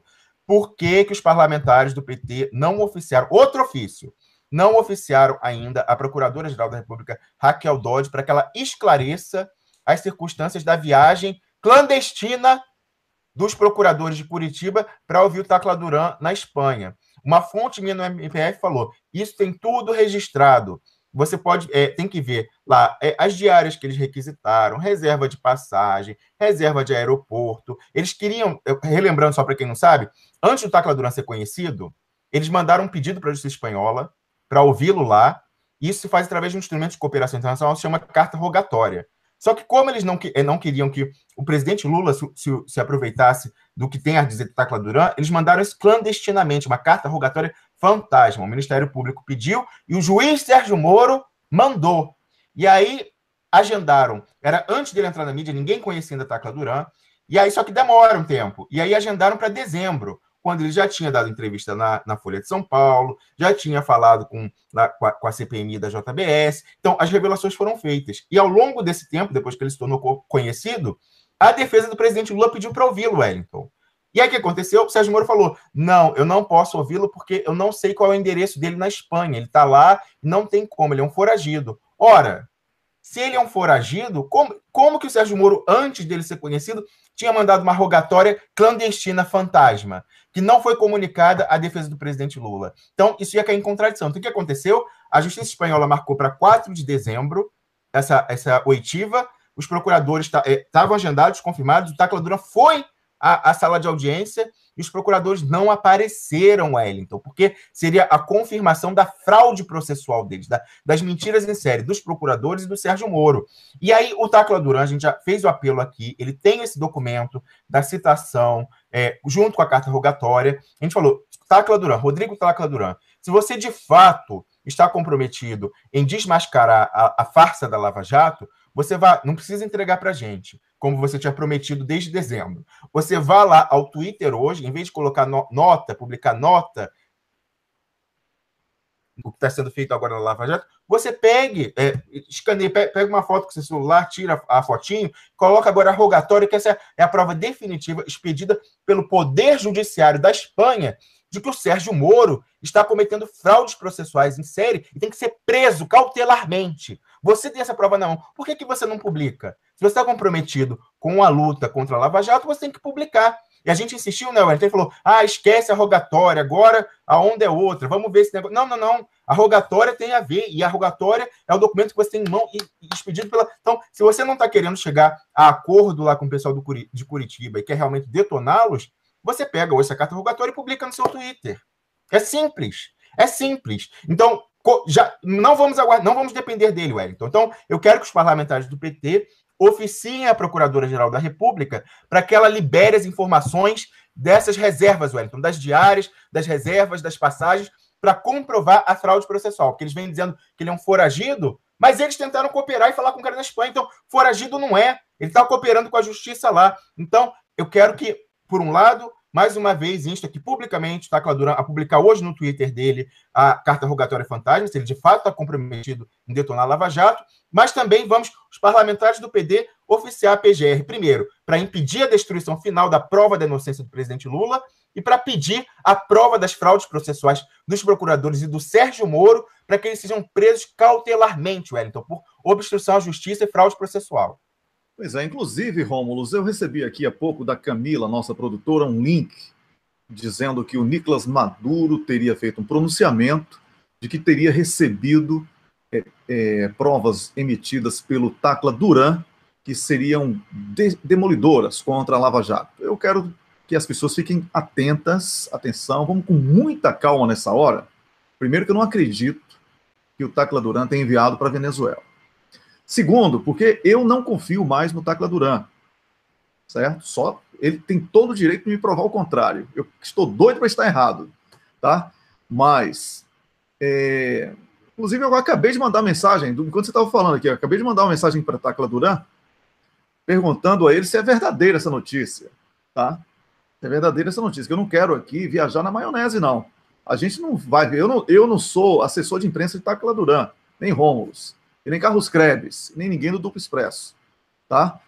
Então é o seguinte, se ele disser que é verdade, que ele enviou esses documentos, aí eu vou, hoje mesmo, aqui à Embaixada da Venezuela, tem ótimas fontes lá, e vou pedir os documentos. E aí a gente publica aqui no Duplo Expresso, tá? Agora, se ele negar ou se ele ficar em silêncio, eu não vou ficar noticiando um blog que eu não conheço aqui, Esquilo Político, não dá para, né? Não dá para mergulhar aí no esquilo, né? Ecore, em sueco, né? O Carlos Krebs. Então, não dá para mergulhar no Ecore. Então, eu quero dizer o seguinte, que bastava esse documento. Eu estava conversando com o Rômulus, era uma madrugada já aqui. Não era uma noite, 10 da noite, 11 da noite. E eu pedi aqui, então vou repetir aqui a conversa com o Tacla Duran aqui, como é que foi. Aí eu botei aqui, Tacla, basta você enviar a rogatória para travarmos o novo avanço da Lava Jato. Será bom para você também, pois dará credibilidade às suas denúncias. Aí ele manda um link aí do antagonista, e fale sério, né? E diz, cara, acabou, esqueça a rogatória, a parada é outra. Então, tá bom. Eu, como advogado, eu acredito mais no Rômulus do que no Tacla Duran. A parada é outra, Wellington. Eu acho que a parada é outra mesmo. Assim, parece que a parada é outra, infelizmente. Como eu falei aqui, Wellington, a gente não faz juízo moral dele. Se ele está negociando com Curitiba, porque a família dele está perseguida, ele teve que tirar toda a família do Brasil, levar para a Espanha, e vai chegar a um acordo com os caras, falar assim, vamos fingir que a gente está brigando em público, mas por trás aqui eu paro de revelar o que eu tenho, não vou publicar a rogatória, que a rogatória detona vocês de vez e mostra a fraude processual, é um instrumento que justifica a prisão cautelar do Moro e dos procuradores, então eu não vou esconder esse documento, e vocês fingem que me perseguem, e eu finjo que estou aqui lutando contra, mas a gente chegou a um acordo, e daqui a 6 meses, 1 ano, ficamos todos bem, e meus parentes podem voltar para o Brasil, eu fico aqui, eu até volto de repente. Se ele está negociando isso, individualmente eu compreendo, não sei se no lugar dele faria a mesma coisa, porque, imagina, gente, não é fácil. O Sérgio Moro e o Dallagnol queriam prender a irmã dele, parentes, ele teve que exilar toda a família dele. Se ele está fazendo essa negociação, eu compreendo, não vou julgá-lo. Agora, não dá para isso, nós deixarmos comprometer a nossa estratégia política. Então a gente tem que ficar com muito pé atrás, porque ele tem em mãos, Wellington, como você falou, um instrumento para desmoralizar e para justificar a prisão hoje do Sérgio Moro. Ele tem um instrumento em mãos para justificar a prisão hoje do Sérgio Moro. Se ele está comprometido com isso, ele tem que publicar. Não precisa... Olha, Wellington, ele prometeu para mim isso em dezembro. Modéstia à parte, eu que saquei o valor disso. Ele falou desse documento naquela live que ele fez no final de dezembro, no dia 15 de dezembro, com o Zanin. Eu peguei o telefone na mesma hora, liguei para o Zanin e falei, Zanin, ele falou com você ali no negócio da rogatória, que era para o dia 4, para ter ido, não foi. Isso é a prova expedida pelo Poder Judiciário da Espanha das fraudes processuais. Aí é verdade, isso é poderosíssimo. Não, eu falei, não, eu vou falar com ele para publicar tal. Aí falei com ele, agora é período de festas, o pessoal tá com os advogados, eu vou esperar eles voltarem. Aí falou, não, é até o dia de Reis, porque o pessoal não volta até depois do dia de Reis. Aí, o que aconteceu? No dia da onça beber água, Wellington, foi a semana que o nosso grande amigo, o advogado Rubens Francisco, entrou com aquela peça Amicus Curiae lá no TRF4. Nesse dia, eu falei, olha, e na peça ele alegava as fraudes da Lava Jato. Eu falei, Rubens, eu vou ver com o Tacla Duran para você anexar como prova documental expedida pelo Poder Judiciário da Espanha a rogatória fantasma do Sérgio Moro. E falei com o Tacla Duran e falei, olha, a gente vai entrar com a Amicus Curiae, eu quero anexar como prova. Ele, não, beleza, agora vai, eu vou hoje lá, tem reunião, tem aqui também, eu vou recuperar depois. Vou hoje lá falar com os advogados, tem reunião, e de lá mesmo eu vou mandar a rogatória. Depois disso, nesse dia, aí eu falei no ar. O Rubens veio falar sobre a Amicus Curiae, eu falei, Rubens, saindo daqui, daqui a pouco eu vou te entregar a rogatória clandestina, tem isso tudo gravado, quem for ver o programa vai ver. Aí eu falei assim, você vai entrar com essa... No programa que a gente falou da Amicus Curiae, eu falei, você vai anexar como prova da farsa da Lava Jato a rogatória fantasma que foi enviada lá para a Justiça Espanhola. O Rubens, opa, me manda que eu não vou nem para o fim de semana, vou usar isso aqui e vou anexar. Beleza, saindo dali, Tacla Duran sumiu por 3 semanas da internet. Não sumiu do Twitter, sumiu das redes sociais. Eu tentei ligar para todos os telefones deles, vários países. As chamadas sequer completavam, as mensagens que eu mandava sequer chegavam, não davam o duplo check em vários programas. Não é WhatsApp, tem Signal, tem tudo, Telegram, tudo que você imaginar, mandando, ligando para todos os países. Sumiu. 3 semanas depois, nesse momento, davam para beber água, hein? Era ali. Ali que era o momento, Wellington. Era na peça Amicus Curiae. Ele sumiu. Aí, 3 semanas depois, ele voltou. Aí, assim, uma coisa, retuita o antagonista, retuita uma matéria lá do DCM, aí começou aquela história de vir um confusionismo, aí saiu aquela matéria errada lá no DCM, falando que a FRA, que foi a empresa, Wellington, a empresa que ajudou a gente a desmascarar, que a nossa amiga aí da comunidade mandou, a FRA, que é uma empresa multinacional de investigação forense, de perícia, que foi quem resgatou os dados aqui na Suíça e entregou para a Odebrecht entregar para as autoridades da Suíça, dos Estados Unidos e do Brasil, com o MyWebDay, que eles dizem que não tem acesso sim. E a gente vai ter novidade aí, porque a gente vai fazer coisa legal para acessar esses documentos.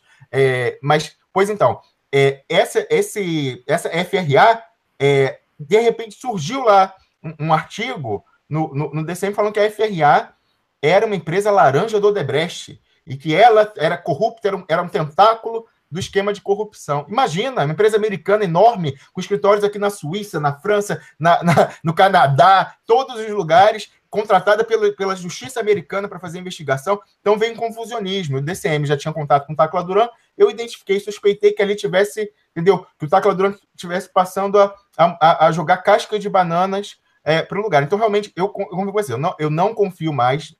O Tacla Duran tem informações verdadeiras, mas eu acho que ele está em entendimentos com Curitiba para tentar conseguir um negócio. Isso se chama no mercado operar. Então, o Tacla Duran usa a blogosfera progressista para tentar valorizar o poder de fogo do que ele tem. Então, ele fica soltando essas notinhas. Olha, acabou a auditoria. Essa foi no Wellington. Saiu na revista Veja, e ele repercutiu, e todo mundo repercutiu, uma notícia que é um tiro na água, que é a grande história de dizer que a auditoria da justiça espanhola nas empresas dele foi concluída e não foi achada nenhuma irregularidade. Qual é a relevância disso? Nenhuma. E sabe desde quando ele me falou isso, Wellington? Desde dezembro. Uma notícia velha. Então ele plantou essa nota lá na Veja. Qual é o interesse da Veja de colocar isso? A Veja agora quer dar voz às denúncias contra a Lava Jato? Pois então, aí veio isso, então ele está só dando assim, são tiros de festim, aí ele usa a blogosfera para ameaçar, não, mas eu tenho... Inclusive, cada vez que a gente fala aqui da rogatória fantasma, Wellington, a gente está aumentando o poder de barganha dele. E, vou te passar, Wellington, isso se chama operar no mercado. Você usa, imagina 3 partes. Então, uma parte está aqui, você tem 2 aqui, com interesses conflitantes. E essa parte ela pode ajudar uma ou outra. Então, o que ela faz? Ela faz que vai ajudar essa aqui, aí essa outra aqui fica com medo, e aí fala assim, não, eu te ofereço mais. Aí ele vai e fecha, mas então ele ganhou mais. Isso se chama operar. Então ele usa esse lado aqui, finge que vai ajudar o oponente para depois chegar a um acordo melhor com a parte contrária. E a minha impressão, é que desde que ele sumiu lá em janeiro e voltou, é o que ele tem tentado fazer. Então, cada vez que a gente fala aqui da rogatória fantasma, a gente está ajudando ele. Está ajudando ele, porque ele aumenta o poder dele de barganha de conseguir a coisa em Curitiba. Mas por que eu faço isso? Porque é importante que as bases, quem está nos vendo, e também a blogosfera, pare de passar cheque em branco para Tacla Duran, como você fala aí, todo mundo agora compartilhando coisa de Venezuela. Ele tem outros interesses, ele se preocupa, inclusive, pode ser legitimamente com a família dele, mas a gente não pode ficar que ele está numa estratégia de operação e de ganhar alavancagem frente a Curitiba. Então, vamos ficar espertos nessa questão, Wellington. Pois é, Carlos, olha, Carlos Krebs, se você tem uma ideia, Carlos Krebs, depois que ele sumiu aí de Rômulus, aí caiu de paraquedas aí, aqui no meu colo, né? Depois das 3 semanas, Wellington, depois das 3 semanas. Aí, por que não? Mas eu não quero que você se indisponha com Rômulus e tal. Entendi. Olha, eu quero dar um recado, não a Tacla Dura, mas tem muita gente que vive de se alimenta do fofoca, né, que não é o nosso caso. Quando eu convidei Rômulus para trabalhar comigo, eu não convidei para ele ser meu empregado, não. O Rômulus é mais dono, às vezes, do que eu aqui nesse projeto, entendeu? Como Carlos Krebs, e aí, eu vou passar a bola para você aqui, Carlos Krebs, que vai me substituir amanhã. E se o público falar assim, olha, eu gostei mais de Carlos Krebs do que de Wellington, eu vou para a produção do programa. Eu também vou para a produção. Bota a Camila daí apresentando. Pois é, então, Carlos Krebs, passa isso, é porque a gente já está em clima de despedida do programa, chegando no final já, né? A gente não se encontrou pessoalmente ainda. Como eu nunca encontrei Rômulus pessoalmente. Nunca encontrei. Que corra, tem que treinar, porque tem que dar umas porradas em Rômulus para ele aprender a acordar cedo. Tô puto da vida. Brincadeira. Então, Carlos Krebs, a gente nunca se encontrou pessoalmente, a gente está no mesmo país aqui, inclusive, só que bem longe aqui, você está lá na fronteira com a Dinamarca. Em algum momento, desde que a gente estabeleceu contato aqui, você recebeu algum tipo de censura da nossa parte? Ou você recebeu alguma advertência por algo que você tenha feito? Não. A única censura é a proibição de qualquer proibição. Pois é, proibido proibir. Exatamente. Então, essa é a nossa filosofia de trabalho. Essa é a nossa filosofia de trabalho. Eu vou repetir isso aqui sempre. O Duplo Expresso não é assessoria de imprensa de ninguém. Nós temos uma meta, derrubar o golpe no Brasil. Entendemos que, através de Lula, temos um atalho que não irá ser necessário o uso da força. Até porque não temos essa força armada, isso não cabe mais. Certo? Por isso, cortamos a cabeça de qualquer assanhadinho que queira se apresentar aqui como plano B. Qualquer um. Entendeu? Porque entendemos que Lula é o caminho para que esse campo progressista, ainda que de uma maneira muito dialogada, excessivamente, talvez, mas o importante é chegar, né? Chegar ao poder de novo e resgatar a autoestima do povo brasileiro, soberania nacional, inclusão social e todos os valores que nós defendemos. Então, esse atalho é Lula. É por isso que aqui a gente não tem negócio de ficar agradando A, B, C. Eu e Rômulus e Carlos Krebs e nossa equipe, nós consideramos, por exemplo, o Vacari é preso político. Vacari é preso político. E esse pessoal aí que está se ocupando em detonar e falar mal de mim, de Rômulus, deveria usar essa energia toda para defender Vacari. Aí vai ficar falando mal de mim, de Rômulus, falando tantos absurdos. Inclusive, o Rubens, que é o nosso comentarista aqui para assuntos jurídicos, vai entrar essa semana com processos, né, tanto da Camila como meu, né, calúnias que andam falando sobre a gente aí. E eu vou entrar na justiça mesmo. Inclusive, já entrou na justiça. Já deve estar encaminhado. certo? Então, estou recebendo aqui que a Polícia Federal... Essa é de última hora aqui. O Cleomar Vivian está dizendo que a Polícia Federal está agora na casa do ex-governador da Bahia, Jacques Wagner. Então, mais um teatro. Vai ser sempre do PT. Vai ser sempre... Eu nem sei se é verdade, mas eu estou lendo aqui o que me disseram. Não há novidade. Ladrão mesmo é José Serra. Ladrão mesmo é Aécio Neves. Ladrão mesmo é Geraldo Alckmin. Esse povo ninguém vai pegar. Agora vão ficar inventando que fizeram isso, fizeram aquilo, porque lá na Bahia o governador Rui Costa seria eleito hoje no primeiro turno. No primeiro turno, Jacques Wagner destruiu o carlismo do avô ao neto. E aí vai ser perseguido. Vai ser perseguido. Eu não sei se é verdade essa notícia aqui, mas Jacques Wagner já é vítima, porque Jacques Wagner seria um nome natural dentro do PT. Mas tem esse plano FH dentro do PT, tá?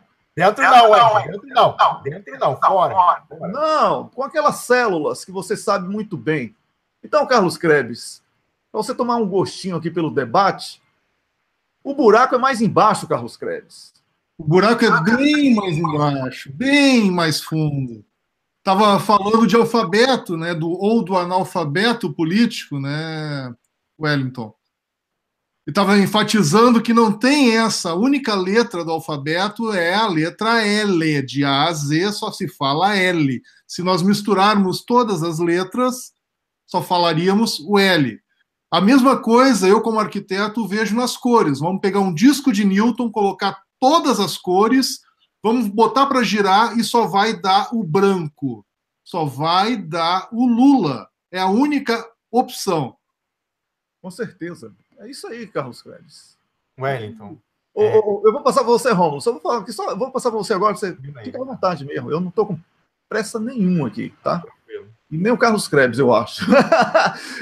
Então, mas... Só de confirmar, Wellington, que eu abri aqui, eu ia te falar isso.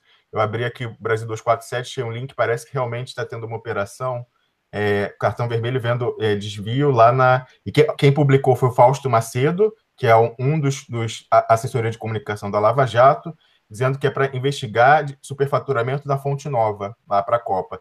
E ele falou que eles estão cumprindo mandados, não menciona aqui especificamente o Jacques Wagner, mas está dizendo que eles estão cumprindo mandados de busca e apreensão lá na Bahia, Operação Cartão Vermelho. Então, é possível que realmente...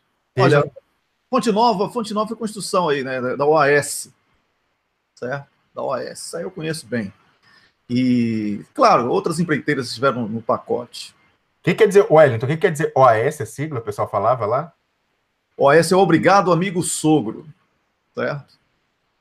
Porque o descendente lá, o cara que casou com a filha de ACM, ficou com uma zorra toda, como diz lá na Bahia, tá?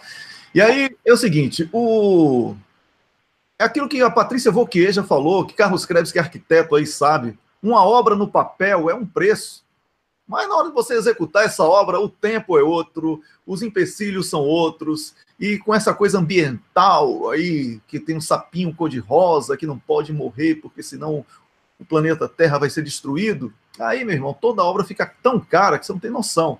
E, na medida em que os sapinhos cor-de-rosas e a isca vermelha aparecerem sobre o solo de calcário de não sei das quantas, né, Carlos Krebs? Aí fica tudo caro, né, Carlos Krebs? Wellington, não é o sapinho que encarece. Não são as questões ambientais que encarecem. O que encarece é fazer orçamento sobre estudo preliminar e não sobre um projeto executivo. Essa é a grande questão. A maioria dos novos estádios que foram encomendados com verbas públicas e com isenção de impostos e tributações foram feitos em cima de estudos precários. Não foram feitos em cima de um projeto executivo. Qual é o exemplo positivo que a gente tem desses estádios todos? É o estádio do co-irmão lá em Porto Alegre, do Internacional, que foi, até a última hora, o Internacional não queria ceder para Andrade Gutierrez a construção, queria fazer por conta. E o Inter sabia que não podia fazer, que não teria cacife para bancar. Ele precisava de uma construtora, mas negociou até o último instante para que não houvesse essa questão. Ele queria ter o projeto pronto e os valores estabelecidos. Não, vai custar, eu acho, são tantos metros, tanto de altura, vai dar tanto. Não. Foi tudo calculado, foi colocado na planilha. Não é o sapinho cor-de-rosa, o sapinho verde, o sapinho azul que vai encarecer. Não é isso. Isso aí é o que jogam para nos convencer que é assim. O Carlos Krebs, Wellington, só sobre essa questão, a gente tem um exemplo prático, e não é só o sapinho, não. Você só vai descobrir o que tem debaixo da terra quando você começar a furar. Então, você só vai conhecer o solo, as condições, quando você começar a obra. Então, a gente tem lá a questão do metrô de São Paulo, que teve aquele acidente terrível, né, que teve a cratera. Aquilo foi um erro de...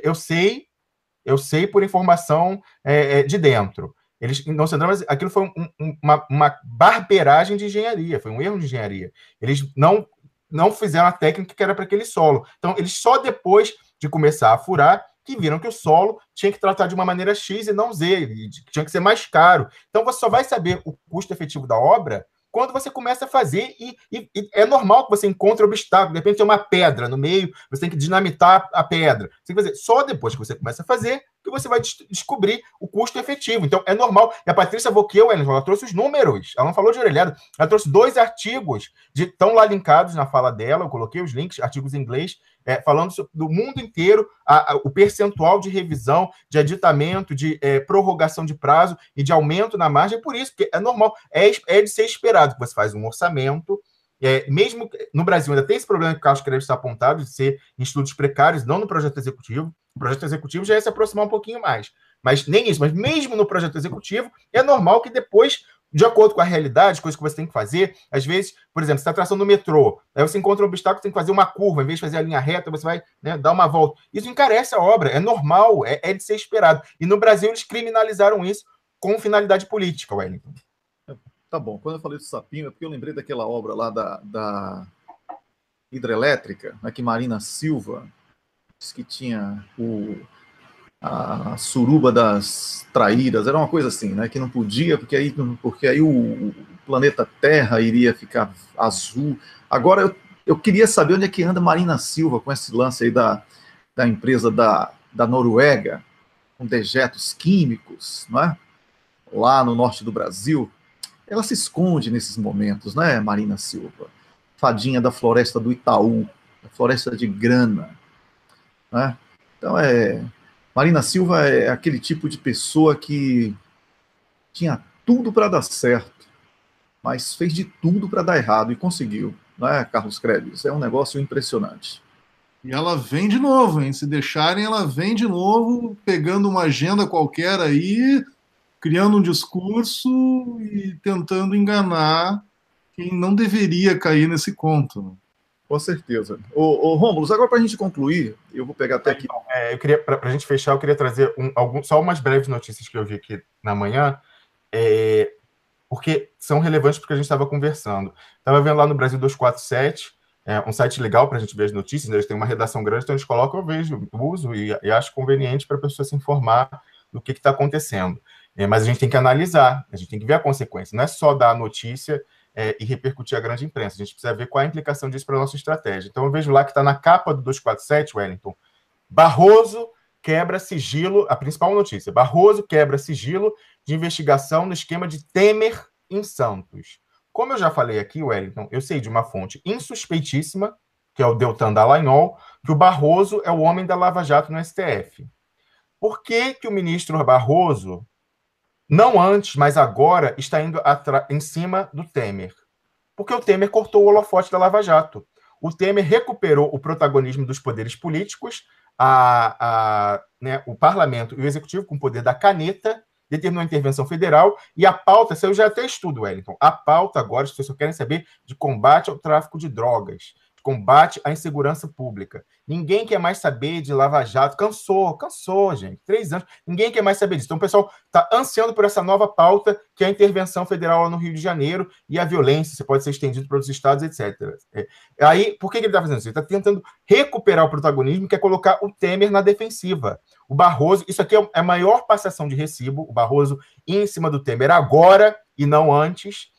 Isso aqui é a prova de que a Lava Jato está desesperada. A gente teve pronunciamento aí do Carlos Fernando, do Dedê, falando ai, não, eu sou contra, tinha que mandado coletivo, era para fazer busca e apreensão nos gabinetes do Congresso. Eles estão revoltados porque fecharam. A Globo tinha um holofote na deles e falou, acabou seus 15 minutos. Virou para a segurança pública. Eles estão com abstinência, estão revoltados. Aí já veio aí, lançou, vai contra o Beto Richa, aí agora o Barroso manda aí em cima do Temer. Não vai colar, mas isso é para a classe política entender, Wellington. Toda o PT, o PMDB, o PSDB, todos eles, que eles têm que se unir agora que tem essa janela de oportunidade, que eles mostraram que essa justiça é inimiga da política em geral, estão indo atrás do Temer, PMDB, foram atrás do PSDB, do Beto Richa, PT, já estão indo no Jacques Wagner, mas é o cliente preferencial. Agora é hora de todos se unirem e mudarem as leis que dão esses poderes de arbítrio, poderes de exceção, dentro do Estado de Direito, para os juízes cometerem arbítrio, cometerem atos arbitrários. Então, isso agora é hora de chegar lá e mudar aquelas duas leis absurdas, aprovadas no governo Dilma Rousseff, no primeiro governo, uma em 2011 e uma em 2013. Uma lei ordinária, Wellington, uma lei ordinária, passa na Câmara, passa no Senado, acabou esse poder exorbitante do juiz. O Rubens Francisco vem há anos se batendo com essa questão, defendendo, já publicou artigo, já falou aqui no programa, você já publicou artigo, eu já publiquei artigo, alguns artigos dessas duas leis, uma sobre prisão preventiva e a outra lá de organizações criminosas, que foram um erro total, Wellington. E aqui eu vou fazer uma crítica, como a gente está no Nome aos Bois. Tem gente dizendo o seguinte, a mãe da Lava Jato, além de mãe do PAC, infelizmente, eu acredito que espero que ela se arrependa hoje, é a presidente Dilma Rousseff, a nossa presidente eleita. Atentem, um leitor veio me dizer, atentem para o discurso dela de posse, no primeiro governo dela. Ela falou que era o tempo de diminuir a importância da política nas nomeações para cargos e prestigiar a meritocracia. Ela falou isso no discurso de posse dela como presidente da República. E aí ela veio e aprovou todas as leis que deram esses poderes exorbitantes a procuradores e juízes. Por quê? Porque a Dilma Rousseff, ela, como a maioria das pessoas, eu também teria, hoje ela tinha ojeriza pela política brasileira como ela é, e não como ela gostaria de ser. Então, ela tinha ojeriza daquela coisa de fazer chantagem para fazer nomeação, e o cara pede a verba, e não sei o quê, ela sabe que ele vai ter alguma coisa esquisita. Então, o que ela pensou? Eu vou dar superpoderes, poderes de ditadura, de estado de exceção, para os juízes e para os procuradores, porque aí eles vão acabar com esse problema da política brasileira, que é o presidencialismo de coalizão. Eles vão demolir o PMDB, esses outros partidos fisiológicos, e aí eu não vou mais precisar sentar para conversar com esse pessoal, que todo mundo sabe disso, ela não gostava de sentar para falar com deputado e senador. Então, ela aprovou essas leis, só que, evidentemente, isso teria acontecido se eles fossem isentos, Wellington, os procuradores fossem isentos, mas não, eles tinham um lado. Então, eles pegaram os poderes de exceção, de arbítrio que a Dilma Rousseff deu para eles e usou contra o PT, usou contra o presidente Lula. E a gente tem que lembrar essa história de eu dizendo que a Dilma é a mãe da Lava Jato, de uma certa forma, pelo discurso de posse, pelas leis que ela aprovou terríveis. Mas tem que lembrar, quando começou a Lava Jato, ela veio falar com orgulho, não vai sobrar pedra sobre pedra. E ela foi a primeira pedra a rolar. E aí, Wellington, só para fechar, ela até hoje, quando ela dá entrevista, ela fala com orgulho da promulgação dessas leis, Wellington. Leis de estado de exceção. Não pode. Eu acho assim, a responsabilidade política dela, respeito muito, admiro muito, votei 2 vezes na presidente Dilma. Votei aqui na Suíça da última vez nela. Ela tem que assumir esse erro político. O presidente Lula já assumiu tantos erros. Eu queria ver o presidente Dilma assumir e falar, não, foi errado, eu me equivoquei, e agora eu vou me empenhar, vou ser a primeira no movimento para revogar esses erros que eu cometi, que eu patrocinei dessas leis. Eu acho que ela tem essa dívida com o Brasil, Wellington. Isso não vai acontecer, Rômulo, porque ela continua ouvindo o conselho de Zé Cardoso, o pior ministro da Justiça da história do Brasil e um dos piores advogados de defesa da história mundial. Ele não ganhou nada, não ganhou nunca, para uma estrutura que ele mesmo criou. Assim, nem amigo de juiz ele conseguiu ser nessa lógica aí. Né? Nem amigo de juiz, que ele deu todos os poderes, ele conseguiu ser. Então, ele é o pior advogado do mundo e foi o pior ministro da Justiça da história do Brasil. E olha que eu jurava que Rui Barbosa era como ministro da Fazenda, se não me engano, não sei se o seu nome era da Fazenda ou se era da Economia na época, ele tinha sido o pior ministro de todos os tempos. Então, fala muito bem de Rui Barbosa. Rui Barbosa foi uma catástrofe como político. Tá? Ele capturado pela Finança Internacional, Wellington. Encilhamento foi a captura, jogatina financeira. Então, mais um que foi capturado pela Finança. Pois é, então não é porque é baiano que eu vou ficar aqui dizendo que é bonzinho, não, porque Gedel também é baiano, né? Olha, ACM. Wellington, para fechar só outra pauta que eu queria botar, a gente não precisa comentar a questão da venda da Embraer, né? Aquela história dos 51%, dizendo, eu exigi a entrega do controle, eu exigi que fosse 51%. É uma piada, isso a gente não precisa nem comentar, né? A desnacionalização, gravíssimo, eles estão correndo, como você fala sempre, ladrão de galinha, que é para quando a gente retomar em outubro, tudo já está feito. Mas olha, Wellington, tem referendo revogatório e tem, como a gente sabe, eu não canso de dizer aqui, qualquer acordo que não é feito com boa fé, a outra parte não tem direito a nada. Então a Boeing não vai poder alegar que comprou a Embraer de boa fé. Ela sabe que é um governo golpista e mesmo que não soubesse, deveria saber, porque não se esforçou o suficiente para saber. Então, o direito e o direito internacional não privilegiam, não protegem nem a falta de diligência, que é o esforço para a pessoa se informar e fazer a coisa direito, ou a má-fé. Então, nesse caso, Boeing está tratando com ladrão de galinha, não está protegida. A gente vai chegar lá em outubro, vai pegar a Embraer de volta, vai pegar o pré-sal de volta, vai pegar tudo que a Petrobras fez, porque não foi feito nem com boa-fé, ou, se alegar ignorância, não foi feito com diligência, então não tem direito. Então, fica calmo, Embraer, vamos lamentar, vamos falar, mas no referendo revogatório a gente vai pegar de volta. E a última notícia, Wellington, é aquilo que a gente falou.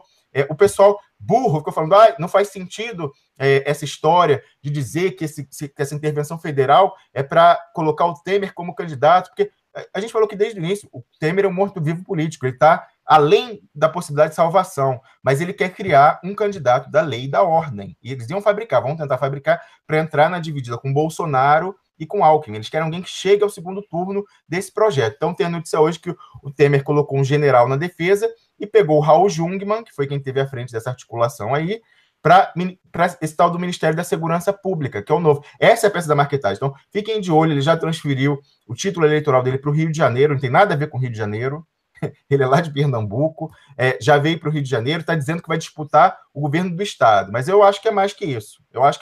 Talvez até o governo do Estado seja, porque ali é a questão do Rio, mas eu acho que vai ficar como uma possibilidade, se eles não se acertarem com o PSDB, de lançar pelo projeto deles e disputar o voto do Bolsonaro. De repente, Wellington, a estratégia é essa, pensa bem, entra o Jungmann para baixar o Bolsonaro, dividir a 2, sifonar, e aí o do PSDB passa, vai para o segundo turno.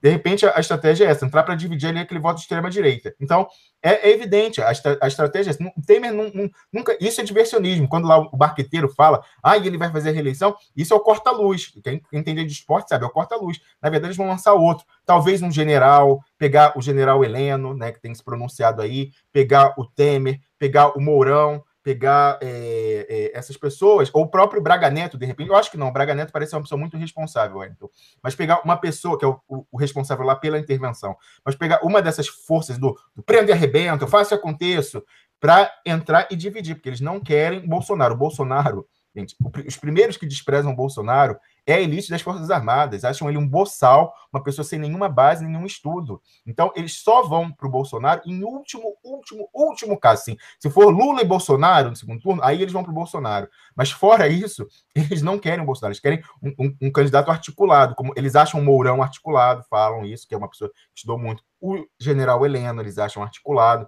Então, eles querem construir o candidato da lei e da ordem, e pode ser Raul Jungmann. Pois é, no Rio de Janeiro, o povo carioca vai ter a oportunidade de votar em Celso Amorim. Então, eu acho que aí eles podem votar quem eles quiserem aí, porque o Celso Amorim sendo candidato pelo Rio de Janeiro, eu só não transfiro o título porque eu quero votar na Bahia em Rui Costa, para Rui Costa ser reeleito no primeiro turno, para justificar e tudo que eu falei há pouco sobre Jacques Wagner e todo o trabalho que vem sendo desenvolvido. PT lá na Bahia, por exemplo, é um dos poucos estados do Brasil que não tem atraso de salário. Né? Só para dar um exemplo. Né? E, claro, eu tenho que citar aqui como esse espetacular exemplo de gestão pública lá do Maranhão, o Dino, né?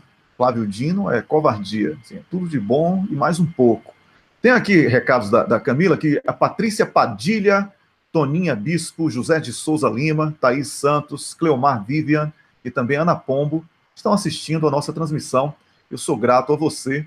mas hoje mesmo quem arrebentou aqui no comentário foi a Dri Bezerra, dizendo que eu tenho carinha de 27. Dri, poxa, você não sabe, já vou faltar amanhã para fazer esse check-up, que eu vou fazer um check-up anual e tal, mas já sabendo que eu tô bom, viu, Dri? Que eu não tenho problema, que eu não tenho problema nenhum.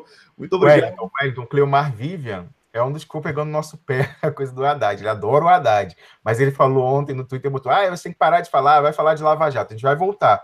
Mas quando é necessário cortar a zinha, a gente corta também, mesmo que tenha simpatia. Eu sou o primeiro, quando eu vi em 2012 que o presidente Lula sinalizava que o Haddad seria o herdeiro político, escolheu ele para São Paulo, eu adorei, porque Wellington, eu sou de classe média, eu nasci bem educado, então quando eu vejo uma pessoa que tem o mesmo background, a mesma origem que eu tendo a ter uma simpatia até inconsciente. Aí eu falei, cara legal, e ele estudou, e ele é bom, e ele faz, ele é jovem, vai chegar. Eu mesmo caio nessa coisa, eles usam isso, usam contra a gente, bem intencionado. Então todo mundo gosta, o pessoal lá moderno curtiu a ciclovia, o pessoal gostou, mas assim, ele fez coisas que foram muito apreciadas por esse pessoal antenado, o pessoal das novas ideias, né, da cidade humana, mas ele não tinha diálogo com a periferia. E pela primeira vez em décadas, perdeu na periferia. O PT perdeu na periferia. Então, assim, a gente gosta, a gente curte, a gente que se identifica, a gente que é parecido com ele, a gente tende a gostar. Mas ele não dialogou com o pobre. Então, o Cleomar Vivian gosta dele, provavelmente gosta dessa coisa do cara da USP, o professor, o que anda de bicicleta e tal.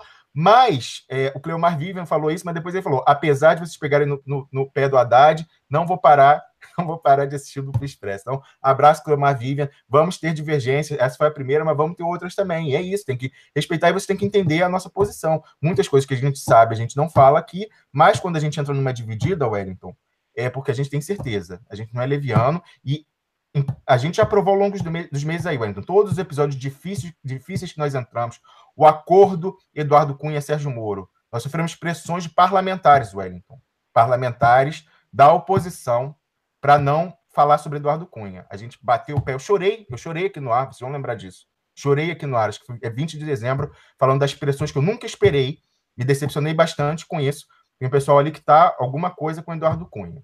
Enfim, depois a questão da prisão do Eduardo Cunha. Entramos numa dividida difícil. A gente era um nome novo, entendeu? Eu sequer tenho informação jornalística, entramos numa dividida lá com o Nassif. Batemos e, no final, né, o Rubens foi a cada prisão na Justiça Federal e trouxe documentos, a ação na STF provando que estava certo que o Eduardo Cunha estava sim clandestino e o que era comprovado até o Wellington por um jornalista da época, da revista Época da Globo, que colocou num tweet. Entramos, demos a cara para bater. Aí o pessoal, enquanto a gente está indo contra o pessoal que eles não gostam, Eduardo Cunha, Lava Jato, eles é isso aí, seja agressivo e fale. Aí alguém comentou isso no Twitter. Aí quando vocês voltam à mesma maneira, sem concessões, essa é a questão, a gente não faz concessões. Quando vocês pegam o estilo, principalmente meu, então eu vou falar, você é mais político, mais diplomático do que eu. Eu não, eu bato, quando eu bato forte. Quando eu pego e uso a mesma fórmula, sem concessões, para falar desse esquema de fora para dentro, que queria impor o plano FH ao PT, aí o pessoal ficou louco e não gostou. Então, vamos entrar nessa dividida. Entramos na dividida da intervenção federal, de ser a favor, mas de falar que não podia ser tratado antagonizando os militares, e falando de 64, e falando que a violência não era tão grave. Entendeu? Entramos nessa dividida. Sabíamos que ia ser difícil, mas vamos. Mais uma vez, Fernando Haddad, sabíamos que ele tem muita simpatia desse pessoal, que é o nosso meio, que é a bolha que está ali no Twitter. Que eu falei, eu simpatizava, eu achava o cara o máximo. Mas aí eu comecei a abrir o olho, Wellington, naquela entrevista que ele deu há quase um ano para a revista Piauí. Entrevista não, um artigo que ele publicou na Piauí. Ali eu já, começou aquela coisa meio, crítico ao governo PT, aquela coisa meio atucanada, fazendo, entendeu? Aí criticou a Dilma, tal. Eu falei, mostrou que tinha ambição e uma fonte do mercado, Wellington, uma fonte sensacional. Me falou assim, esse artigo dele publicado na Piauí é ele fazendo assim, oi para o mercado, estou aqui, sou uma opção, não desisti da carreira pública, quero ainda que vocês lembrem de mim. E aí, como lembrou a Patrícia Wauquiez, ele viajou para Nova York para começar capital financeiro, que foi a mesma coisa que o Emmanuel Macron fez para lançar a candidatura dele. Então, a gente sabia que tinha essa articulação e a gente deu a porrada, sabia que ia apanhar, mas não vamos entrar em dividido. Então, Cleomar Vivian, você lá para frente, se a gente for criticar, pode discordar, mas eu acho que você respeita a gente. Você sabe que a gente não está de brincadeira. A gente conversa com os atores, vamos ter aqui. Tivemos ontem Maria do Rosário, conversamos com Lindbergh. Lindbergh, inclusive, estava assistindo o programa ontem, né, Wellington? Você falou que ele estava vendo. E vamos ter essa semana a presidenta Gleisi Hoffmann. Então, a gente não fala de orelhada, a gente não fala levianamente. O Wellington é uma pessoa com experiência e eu sou advogado. Eu não vou falar uma coisa levianamente. Então, assim, quando a gente fala, é porque aí a gente não gosta de entrar na briga pela briga. Quando a gente entra no pau, é porque é necessário. Foi necessário e as coisas voltaram ao leito natural lá no PT, Wellington. Não tem projeto FH que entra de fora para dentro. O plano é L de Lula, de A a Z. É isso aí, o Carlos Krebs, essa aí eu vou deixar para você também, a gente descascar esse abacaxi. André Deodato está dizendo assim, opa, Wellington, o Cardoso foi advogado de Daniel Dantas, banqueiro corrupto. Veja se Daniel Dantas está preso. Veja onde está o delegado e o juiz que cuidavam da Satyagraha. Esse nome é chato de falar. Ele escreveu errado, complicou. O Cardoso ganhou um assim. O Daniel Dantas é aquele... quem ganhou foi o Daniel Dantas, não foi ele, né? E daí tinham que pegar um HD que ficava num outro andar, da onde tinha um mandato para prender ele, e daí quando pegaram esse HD, aí impugnou todas as provas, porque o mandato era só para o andar 28, não era para o andar 3, era esse? Exatamente, é isso aí. Daniel Dantas mandou no Brasil durante muito... Ainda manda em muita coisa aí que muita gente se engana, inclusive. Manda muita coisa, ainda tá discretíssimo, mas tem gente que opera para ele ali. Né? Tem um amigo nosso lá do Paraguai que conhece ele. Pois é, então, né, a verdade vem à tona. Eu ia falar assim, snort, olha só, que em sueco, vem em breve, era isso que eu queria falar. Estou começando a embolar o negócio aí. Bem, é o seguinte, vamos ter que acabar esse programa, sabe por quê?